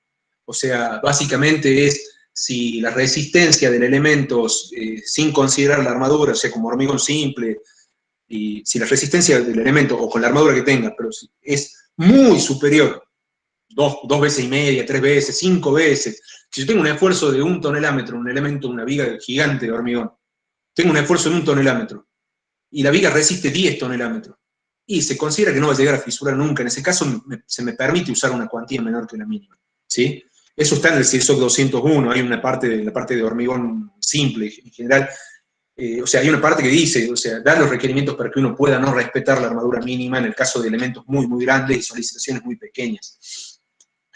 Eso en un caso de sismo resistente, nunca. ¿Por qué? Porque al formarse la rótula, ya las solicitaciones, si mi sobreresistencia es muy grande, ya si tengo un elemento muy grande, por más que mis solicitaciones sean pequeñas, la acción sísmica va a seguir subiendo, o sea, no va a llegar a plastificarse. Entonces, como va a seguir subiendo la acción sísmica, yo no tengo ese margen de seguridad, ya no tengo el mismo margen de seguridad. Es una estructura sismo resistente, nunca puedo dejar de respetar el tema de cuantías mínimas. Por más que el CIRSOC 201 me dé en ciertos casos que yo pueda no respetarlo, si es sismo resistente, no, porque el tema de que se tenga que formar una rótula y después de formar plásticamente esa rótula, en una parte en tracción, una parte en compresión, esa deformación va a haber que haya fisuración sí o sí, o sea, entonces no puedo prescindir de la verificación de armadura mínima. Es fundamental en un elemento sismo resistente. ¿Sí? Bueno, ¿se entendió hasta acá la idea? Sí, profe. Bueno, entonces, cuantía máxima en zona de rótula, subarmado. Una cuantía máxima un poco mayor, del orden del doble, para cualquier sección de la viga, dado que no tengo que dar ductilidad a esas secciones. Cuantía mínima de armadura traccionada en toda la viga. Y en la zona de formación de rótulas, además de garantizar el subarmado, poner armadura en compresión con lo que vimos. Ahora, otra cuestión con respecto a las armaduras longitudinales, y entramos en el ejemplo. Tengo la viga, voy a tener un envolvente de mis momentos últimos, que va a salir de mis combinaciones de estado de carga. Yo puedo hacer un envolvente buscando en cada sección el máximo positivo y el máximo negativo, y tengo un diagrama envolvente, ¿sí? Entonces yo voy a determinar una cierta armadura superior en esta zona de rótula, una cierta armadura inferior en esta zona de rótula, en función de los esfuerzos, una armadura superior en esta zona de rótula, otra armadura inferior en esta zona de rótula, en función de los esfuerzos, todo. Y voy también, a cargas verticales, puede que tenga acá un momento más grande en la zona central, voy a verificar este momento, y de todas formas voy a armar la viga para que la armadura superior en cualquier punto cubra mi envolvente de diagramas, y mi armadura inferior la voy a armar también para que en cualquier punto cubra mis momentos positivos, máximos envolventes. Consideraciones particulares. Al menos 25% de la mayor de las armaduras longitudinales superiores e inferiores deberá continuarse en toda la longitud de la viga. Esto, supongamos que yo tengo, acá me da que necesito 10 centímetros cuadrados. Acá necesito 16 centímetros cuadrados, ¿sí? Bueno, acá supongamos que necesito 16, pero por una cuestión de armado y todo, llego a 20 centímetros cuadrados. Armado ya definitivamente, por armaduras comerciales y todo. 20, supongamos que son 4 barras del 25, que son aproximadamente 20. Quiere decir de que el 25% de la mayor, acá colocaba 10, acá coloco 20, 5, que es el 25% de 20, es lo mínimo que tengo que mantener en toda la longitud de la viga. 5. En ningún punto, por más que tenga esfuerzos muy pequeños, puedo tomar menos de 5. Menos del 25% de la mayor de las armaduras colocadas superior, por un lado, e inferior por otro. Supongamos que las inferiores, la más grande en toda la longitud de la viga me da 16, el 25% es 16, es 4, entonces en toda la longitud de la viga, si yo corto barras o lo que sea, para cubrir mi diagrama de momento, en ningún punto puedo tener menos que 4. Si la inferior máxima es 16, en ningún punto puedo tener menos del 25% de 16, que es 4. ¿Estamos? Otra consideración, al menos el 75% de la armadura longitudinal ubicada dentro del ancho del alma de una viga debe pasar a través del núcleo de la columna o ser anclada al mismo. Vamos rápidamente acá. Teníamos que la viga podía ser un poquito más ancha que la columna, respetando, por supuesto, las limitaciones dimensionales, pero yo voy a tener, supongamos que acá dibujo la armadura longitudinal inferior de la columna. ¿Sí? Supongamos que tengo una...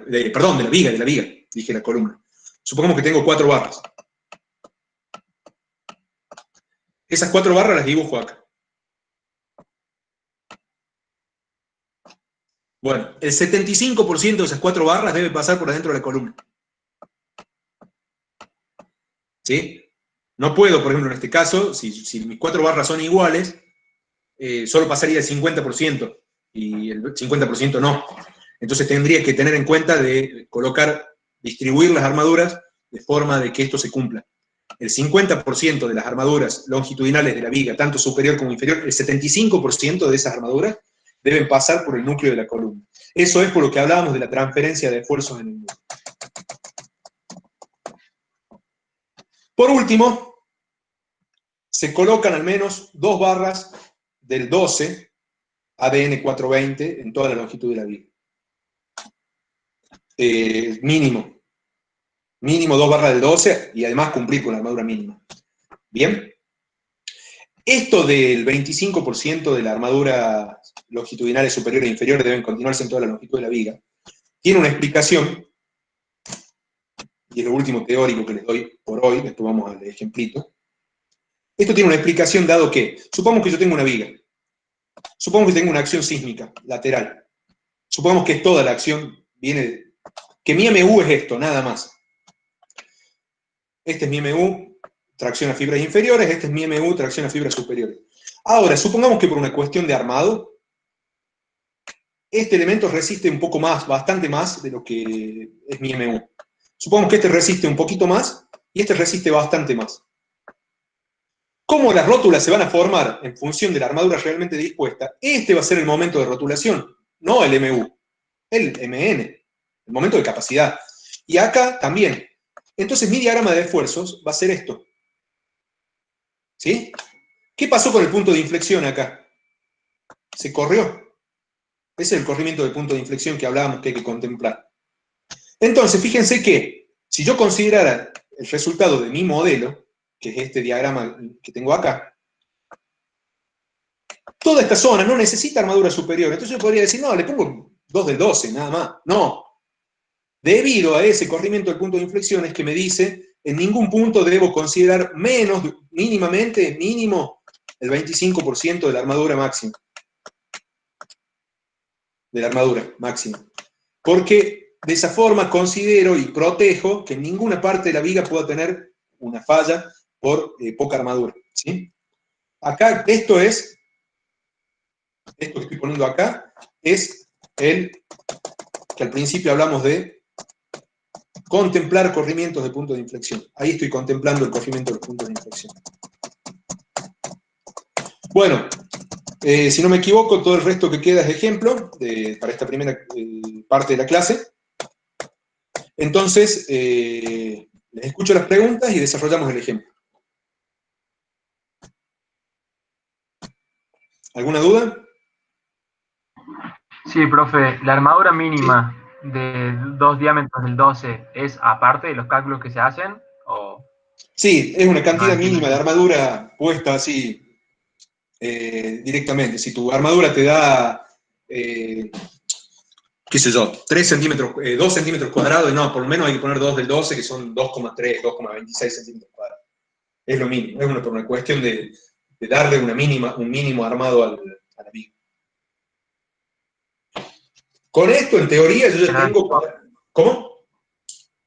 O sea, si por ejemplo mi armadura calculada supera la armadura de 2 del 12, no le tengo que poner, aparte de lo que yo calculé, 2 diámetros del 12 más. No, eso es mínimo. Si tu armadura te da 3 del 12 o 2 del 16, listo, pones eso, ya está. Es como para que no pongas una viga con 2 barras del 10, por ejemplo, o 2 barras del 8 longitudinal. Nada más que eso. Es para que consideres eso mínimo, nada más. Pero si tu armadura de cálculo te da más, y bueno, se pone más, no se suman. ¿Sí? Bien. Con esto tenemos toda la parte teórica de lo que es la armadura longitudinal de vigas. Ahora vamos a ver un ejemplo, que es cortito. Y para el martes les voy a dejar grabado toda la parte de estribos de viga, ¿sí? Todo lo que es armadura transversal de vigas. Eso se lo voy a grabar, les pido por favor que lo vean, y la primera parte de la clase del jueves que viene lo discutimos, repasamos y sacamos dudas. Pero va a ser un pedacito cortito de la clase del jueves, entonces les pido por favor que vean atentamente el video que les voy a dejar el martes, ¿sí? Voy a ver si se puedo subir un poquito antes por las dudas, por si alguno lo prefiere ver en otro momento. Bueno, entonces vamos a ver el ejemplo. Y con eso vamos a terminar la clase de hoy. Supongamos que yo tengo un pórtico de hormigón armado. Voy a colocar las cargas permanentes D, que vienen de las losas, en mi modelo.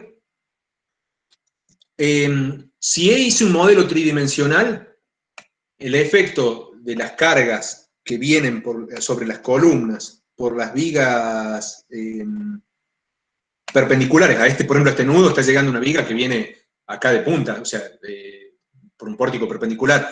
Si mi modelo es tridimensional, a esa viga ya le puse carga también, por lo tanto, el esfuerzo normal en las columnas, todo lo voy a tener va a estar tenido en cuenta. Si estoy haciendo modelos planos, a esas cargas las tengo que poner como carguitas puntuales. Sobre las vigas no va a tener efectos, pero sobre las columnas sí. Bueno, supongamos que esto viene de un modelo tridimensional, que es lo más común en este momento hacer. Cargo todas las vigas con las cargas D. Cargo todas las vigas con las cargas L.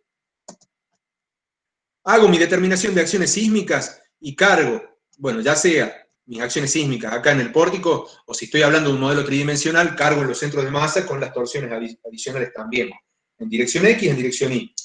¿Sí? Hago mis combinaciones de esfuerzo. Las combinaciones las pueden hacer directamente con el programa. En este ejemplo están hechas a mano, en función de los resultados de cada estado de carga por separado, pero ustedes pueden sacar todos los resultados de las combinaciones directamente de un modelo. Vamos a analizar una viga, por ejemplo, la viga del primer piso, entre planta baja y primer piso. Profe, perdón. Sí. Una duda. Para incorporar el momento accidental, eso en la combinación de carga se incorpora con un 1, digamos, sería el coeficiente, digamos. Sí, porque es 1EH, es parte del mismo EH. El EH viene dado por las acciones sísmicas por nivel y por los efectos de la torsión accidental también vienen dados como parte del mismo efecto de EH, entonces va con un coeficiente 1. Perfecto, buenísimo. Gracias, profe. De nada. Lo primero que voy a hacer, antes de entrar a calcular ninguna armadura de viga, es controlar la distorsión de piso. Esto ya lo vieron ustedes, pero está puesto acá en el ejemplo. Tita SK, distorsión de piso, es desplazamiento último de un nivel. Por ejemplo, si quiero calcular la distorsión de este nivel, desplazamiento último de este nivel, menos desplazamiento último de este nivel, dividido en la altura del piso. Esto me va a dar la distorsión del piso. Y eso es una medida del daño sobre los elementos no estructurales y estructurales del pórtico.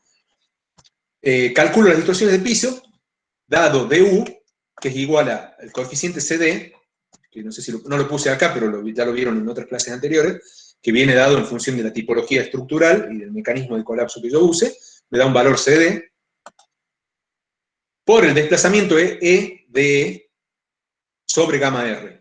Esto viene ¿por qué? Porque yo de mi modelo saco los DE, nada más.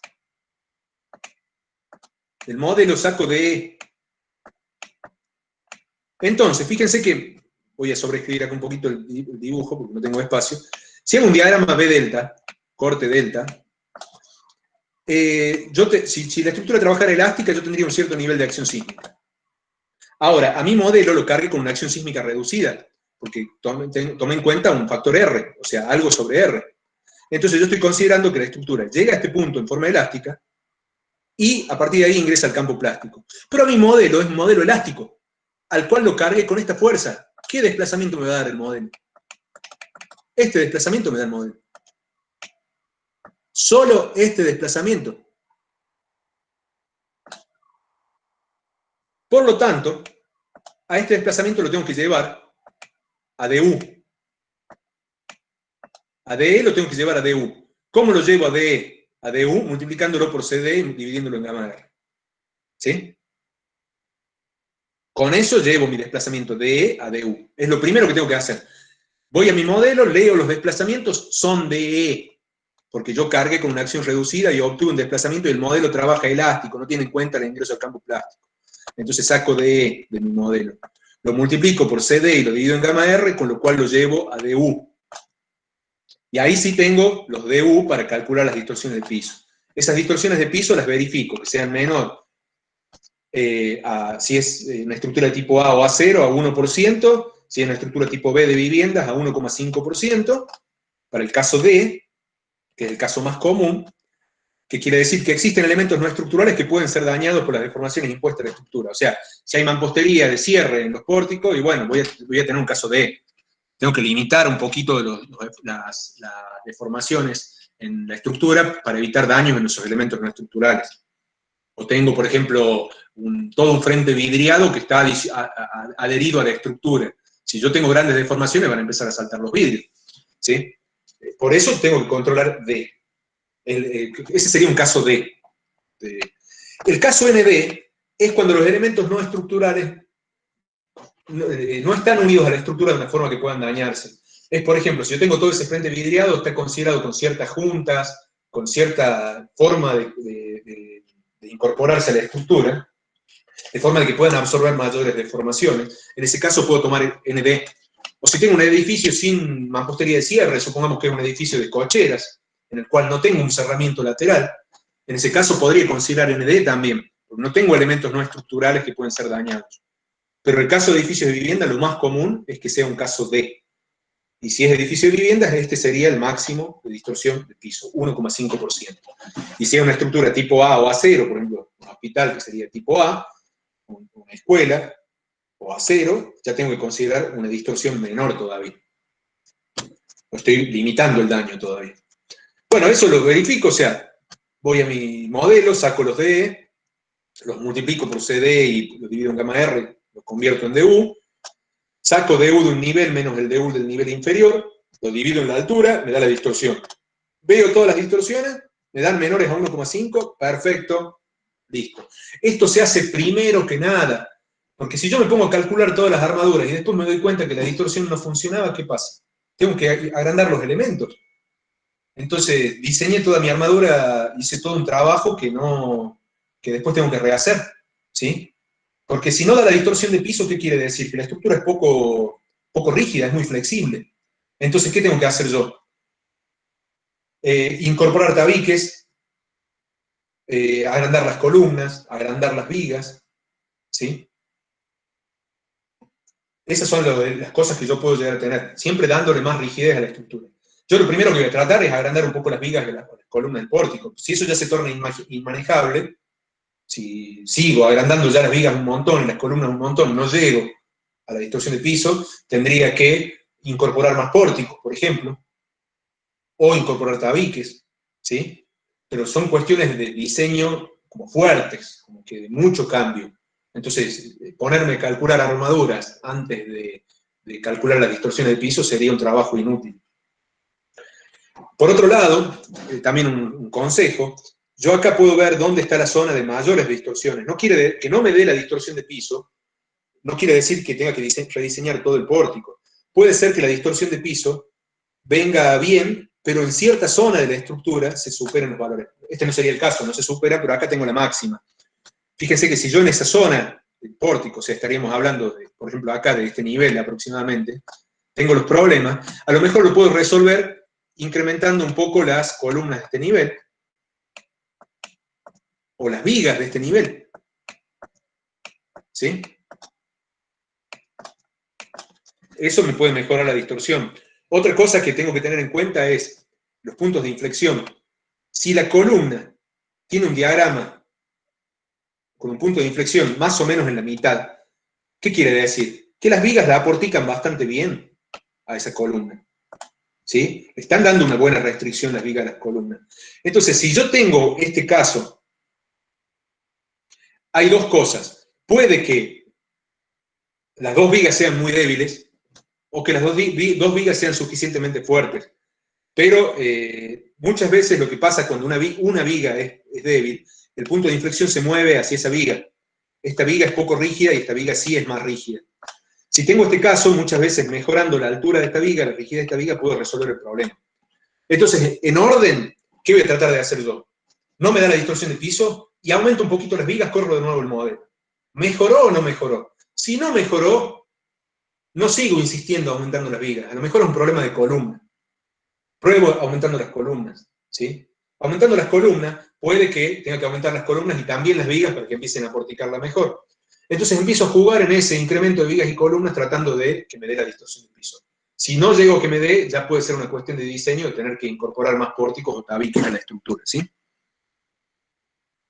Bueno, una pregunta. Sé que ya estamos en hora. ¿Prefieren que terminemos de dar la clase? Yo creo que no cuesta nada terminar de dar la clase. El que ya no pueda porque tenga que irse, se puede retirar. Esto va a quedar grabado, así que lo pueden ver después a lo que les falte. Pero yo creo que no tiene sentido cortar acá, a pesar de que nos acabamos de pasar ya del horario de clase. No tiene sentido cortarlo. Yo creo que terminamos con el ejemplo, que serán unos 10 minutos más. Ahí cortamos la clase, dejamos de grabar y les queda la grabación. Pero bueno, el que se tenga que ir, por favor, no pasa nada, se puede ir, ¿sí? Yo me voy a tomar unos 10 minutitos más para terminar el ejemplo, para que la grabación quede completa, porque no tendría sentido que esto lo grabe y después lo vean aparte. El que se tiene que ir, les pido disculpas por haberme pasado, y si no, seguimos, ¿sí? ¿Les parece bien? ¿Están de acuerdo? Sí, profe, estamos de acuerdo. Va, por lo menos. Sí, profe. Bueno. Perfecto, entonces.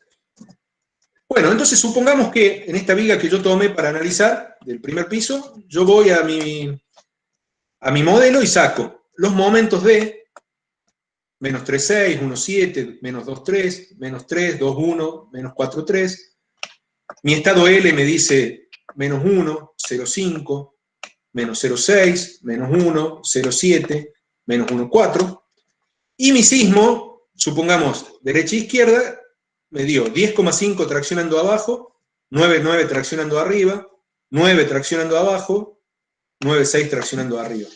El sismo en la dirección inversa generalmente va a traer un diagrama opuesto al otro sismo con los valores inversos. O sea, este 10,5 que traccionaba abajo empieza a traccionar arriba, este 9,9, o sea, este vuelve a ser 10,5, este 9,9 que traccionaba arriba, tracciona abajo, 9,9,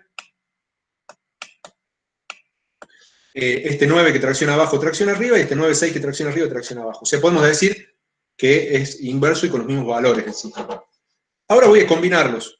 podría yo ir al modelo y decirle que me haga las combinaciones, todas las combinaciones, 1, 2 de D, o sea, 1,31 de D, si es el caso de ejemplo que vimos hace un rato, más 0,5 de L o más F1 por L, más sismo en una dirección, más sismo en la otra dirección, 0,79 de D más sismo en una dirección, 0,79 de D más sismo en la otra dirección. Y pedirle directamente que me dé la envolvente. Esto ya me lo puede dar el modelo. Pero acá se hizo a mano. Se copió, se tomaron 3 secciones por viga. Extremos y centro. Yo podría tomar más puntos intermedios. Esto sería lo mínimo. Extremos y centro. En esas 3 secciones, copie los valores. Cargas D, menos 3,6, 1, acá tenemos viga tramo A y tramo B. Extremo izquierdo, centro, extremo derecho, extremo izquierdo, centro, extremo derecho. Acá están los 6 valores. Tramo A, izquierdo, centro, derecho. Tramo B, izquierdo, centro, derecho. Están copiados los valores de cargas permanentes, con su signo, de momento, de ML, con su signo, sismo en la dirección que está acá puesto, con su signo. Positivo, negativo, positivo, negativo. Y en el medio está sacado el valor de sismo que corresponde, que en este caso es 0. O a casi 0. Combino. 1,31 de D más 0,5 de L más EH. Todas las combinaciones. 1,31 de D más 0,5 de L menos EH. 0,79 de D más EH, 0,79 de D menos EH. 1,4 de D, 1,2 de D más 1,6 de L. De acá tengo mi máximo negativo, que tracciona la fibra superior, y mi máximo positivo, que tracciona la fibra inferior. Acá tengo todos positivos, mi máximo positivo, y acá también, mi máximo negativo, mi máximo positivo. Eso para ambos tramos. Fíjense una cuestión acá de lo que veían.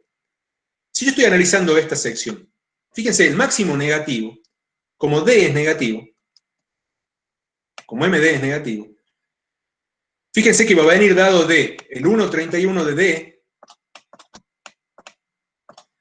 como L es negativo, más F1 por L, como el sismo en esta dirección es positivo, va a ser más sismo en la otra dirección. Ese es el estado de carga que me tiene que dar el máximo negativo. Fíjense, efectivamente es ese. ¿Sí? Y el que me da la máxima tracción en las fibras inferiores, fíjense que D está traccionando las fibras superiores en este punto. Entonces, ¿cuál va a ser? Para la máxima tracción en las fibras inferiores va a ser 0,79 de D, considerando ya la acción del sismo vertical, por supuesto. No uso L, porque L me tracciona la otra fibra, la superior. ¿Y qué sismo uso? Y este mismo, porque es el que tracciona la fibra inferior. O sea, más sismo en esta dirección. ¿Está bien? Sí, efectivamente, ese es el que me da máximo. ¿Sí? Fíjense que con eso yo ya tengo los envolventes. Tengo el máximo y el mínimo. Fíjense que también acá estoy considerando un estado de máxima y un estado de mínima carga D. Sería lo mismo que hemos hablado del caso del ábaco de interacción al principio de la clase. Acá sería lo mismo, pero en cuanto al momento de la viga. Yo considerando la situación de máxima carga gravitatoria y la situación de mínima carga gravitatoria, estoy considerando bien los extremos. O sea, cualquier punto intermedio me va a dar valores intermedios de momento que no tendría sentido calcular. Es lo mismo que les dije en el ábaco. Bueno, si a eso lo hago para cada una de estas 6 secciones, no tiene sentido repetirlo, voy a tener una envolvente de diagramas. Ahora, ¿qué voy a hacer yo? Diseñar para qué. Esta armadura con este momento. La armadura superior en este extremo con este momento. La inferior con este momento. La inferior en la zona central con este momento. La superior en el extremo este con este momento. La inferior con este momento. La superior con este momento. La inferior con este momento. La inferior en la zona central con este momento. Superior en zona extrema derecha con este momento. Inferior con este momento. ¿Sí? Fíjense que yo ahí, de todas formas, después, la forma de este diagrama la tengo que tener en cuenta a la hora de cortar barras, eso lo vamos a ver más adelante. Pero ahora, con estos cálculos, yo ya puedo determinar la armadura longitudinal de mi viga. ¿Cómo calculo? Lo mismo que vieron en hormigón 1. Tengo D, tengo F'C, uso Φ09, porque la resistencia que se requería viene de flexión. busco el KR, calculo la armadura. Esto si lo hacen igual que Hormigón 1. También si lo pueden hacer con el tema del bloque de Whitney, de ACI, con cualquier otra filosofía de cálculo que puedan usar, es todo lo mismo. Si usan el método de KR y KZ, que es el que vieron en Hormigón 1, está bien. Si usan el bloque equivalente de Whitney, también está bien. ¿Sí? Yo prefiero usar el bloque equivalente de Whitney, me parece más sencillo, pero usar esto está perfecto. Yo puedo, básicamente, los resultados son idénticos, porque se basan en lo mismo. Lo que pasa es que este usa tablas y el otro no usa tablas. Pero esto no es otra cosa que, dada una armadura, dado un ancho y una altura que vinieron de un predimensionado, dado un tipo de hormigón, determinar qué armadura necesito yo. O sea, cada uno de estos momentos se va a traducir en una armadura necesaria. Tengo MU, armadura superior. Mis momentos U superiores, que traccionan fibras superiores, armadura inferior, mis momentos MU que traccionan fibras inferiores. Calculo KR, determino KZ, uso Phi 09, determino una cierta armadura. Armadura superior. Acá determino armadura inferior. ¿Sí? En centímetros cuadrados. Acá puedo hacer un primer control de que las armaduras no superen la máxima. Un primer control. Porque este control, cuantía máxima de armadura traccionada, y en cualquier sección de la viga, no es cuantía máxima según el cálculo, es cuantía máxima según la armadura que yo pongo en la viga. O sea, no me importa si acá necesito, acá necesito, ¿cuál es la más grande de todas? 1057. Acá necesito 1057, ya les había dicho, para un F20, mi armadura máxima es, no está calculada acá, bueno, es 1,19%, el valor, mi cuantía máxima es F'C más F10, para el F20 me da 1,19%. Yo acá puedo hacer un primer control, que este 1057, que es el mayor de todos, no supere ese 1,19. Fíjense que está bastante cerca, pero no lo supera. Pero ¿qué tengo que tener en cuenta yo? Que cuando disponga cuántas barras y de qué diámetro voy a poner acá, y no solo acá, sino en cualquier parte de la viga, esa cuantía no debe superar el 1,19. Supongan que yo digo, no, voy a usar 4 barras del 20, son 12 centímetros cuadrados, 12, algo. 314, 4 barras del 20 son más o menos 12,5 centímetros cuadrados. Y cuidado, ¿no? Con esos 4 del 20 puede que supere mi armadura mínima, mi armadura máxima. En ese caso tengo que redimensionar. ¿Qué les quiero decir con esto? Con la armadura de cálculo puedo hacer un primer control de cuantías, pero el control definitivo de cuantías se hace con la armadura dispuesta, con los centímetros cuadrados que resulten de la cantidad de barras y el diámetro de barras que yo haya puesto. ¿Sí? Porque ese es el que me controla la ductilidad, no lo que me diga el modelo, lo que diga la realidad de lo que se puso. Porque recuerden que todo lo que ponga de más va a incrementar el momento. ¿Sí? Porque la rótula se va a formar para un momento mayor.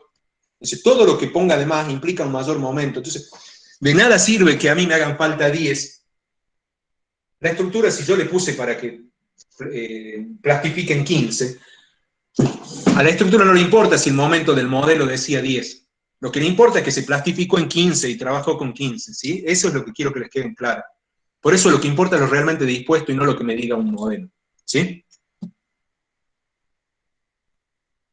Bueno, este sería un primer control de cuantía. Por supuesto que si este no me da, como la armadura que voy a tener que poner es mayor, y tampoco me va a dar con lo mayor o igual, tampoco me va a dar cuando lo arme. Entonces, si ya acá no me da la cuantía máxima, tengo que rediseñar. O sea, tengo que hacer vigas más altas o lo que sea. ¿Sí? Esa sería una posibilidad, hacer vigas más altas. Primer control. ¿Me verifica? Listo, puedo seguir adelante. ¿No me verifica? Redimensiono antes de seguir. Verifico. Cuantías mínimas, máximas, 1,19 para el H20 y en la zona central 2,5%. Cualquier sección de la viga, la armadura mínima, calculo. Nunca puedo poner menos de eso. Por lo menos 2 del 12, también. Después, Dentro de zonas de formación de rótula plástica, la armadura longitudinal, la compresión debe ser por lo menos igual de la de tracción. Eso es lo que decíamos recién. Cuando tracciona la inferior, la superior tiene que ser por lo menos la mitad que la inferior. Cuando tracciona la superior, la inferior por lo menos la mitad de la superior. Al menos un cuarto de la armadura longitudinal superior máxima se debe continuar en todas las vigas, en toda la viga, y de la inferior también.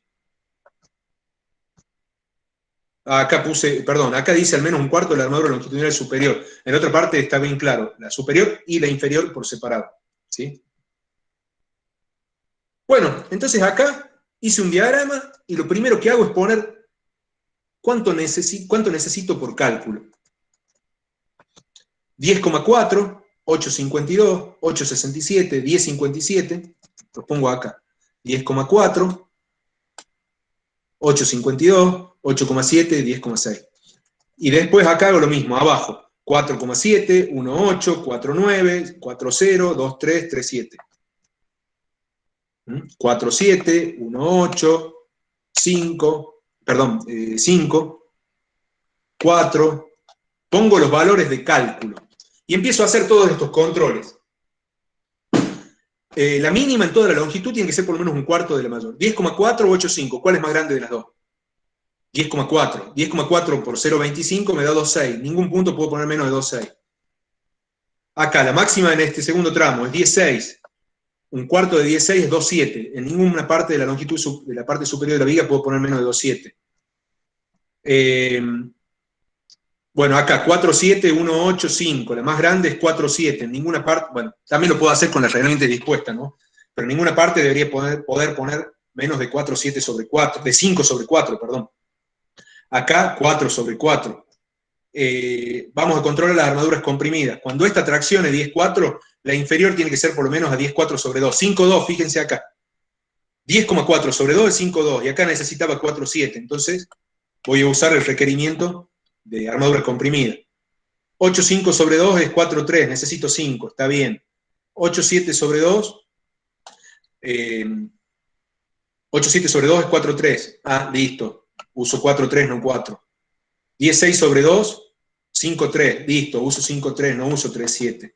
Van haciendo ese control. En realidad ese control lo podrían hacer. Ustedes lo que podrían hacer también es determinar las armaduras dispuestas con diámetros y cantidad de barras y recién ahí hacer el control. Sí, tienen que tener en cuenta Rho máximo, 1,19%. Bueno, acá está calculado en función de los centímetros cuadrados, esto sería AS máximo. Y Rho mínimo, 2,7, este sería armadura mínima, no Rho mínimo. Rho mínimo 0,27%, armadura mínima 2,7 centímetros cuadrados. Yo podría, considerando esto, armar la viga y después hacer todos los controles también, ¿no? Fíjense una cosa, yo lo que puedo hacer es colocar, generalmente, ¿qué se hace? Coloco, me centro en la armadura superior. Puedo colocar una armadura superior base, a lo largo de toda la viga, que en este caso son estos dos del 16 que están puestos, que sería como una base. Esos dos del 16 son 4,02 centímetros cuadrados. Con eso, el centro está todo cubierto, pero no estoy cubriendo los extremos. Entonces tengo que poner 10,4 menos 4,02 me da 6,30 y pico. Listo. Ese 6,30 y pico tengo que ponerlo con un refuerzo, que en este caso se eligieron 2 del 20. En este caso, entre 8,5 y 8,7, que son la armadura superior de este lado de la columna y de este lado de la columna, en general se toma el mayor de los dos y refuerzo la viga para llegar a ese valor. Y acá también 10,6, 2 del 20 para llegar a cubrir este 10,6.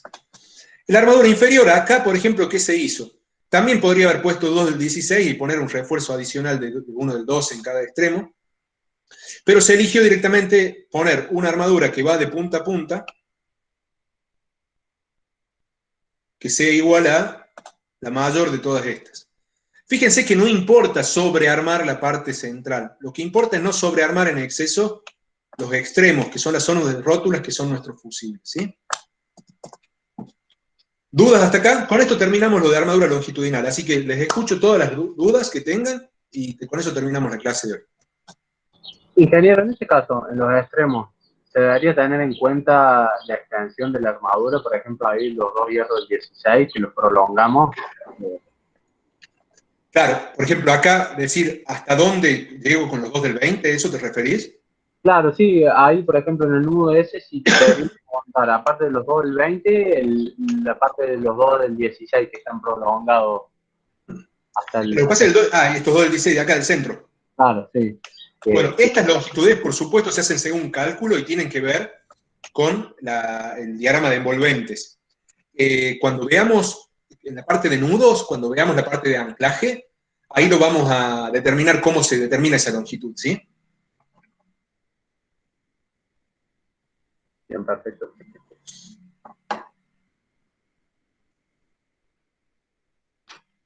¿Alguna otra duda con respecto a esto?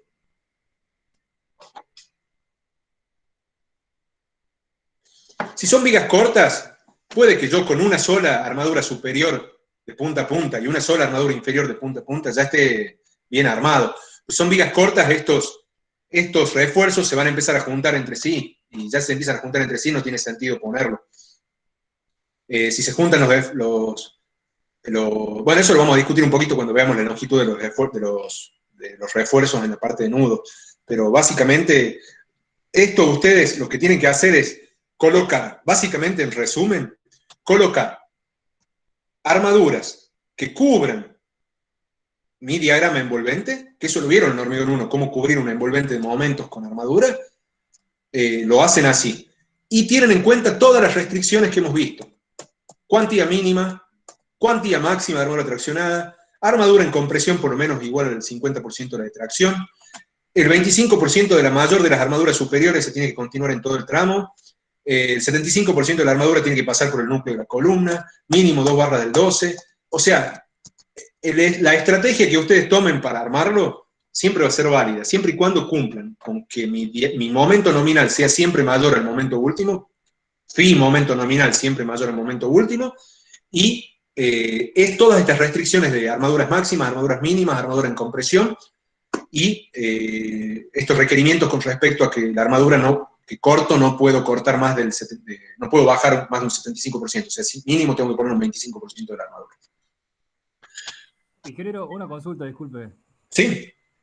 Ahí en el tramo superior del medio le daba 2 barras del 16, porque tenía 2,6, 2,7 centímetros cuadrados el requerimiento. En realidad podría haber puesto 3 del 12, que es más cerca.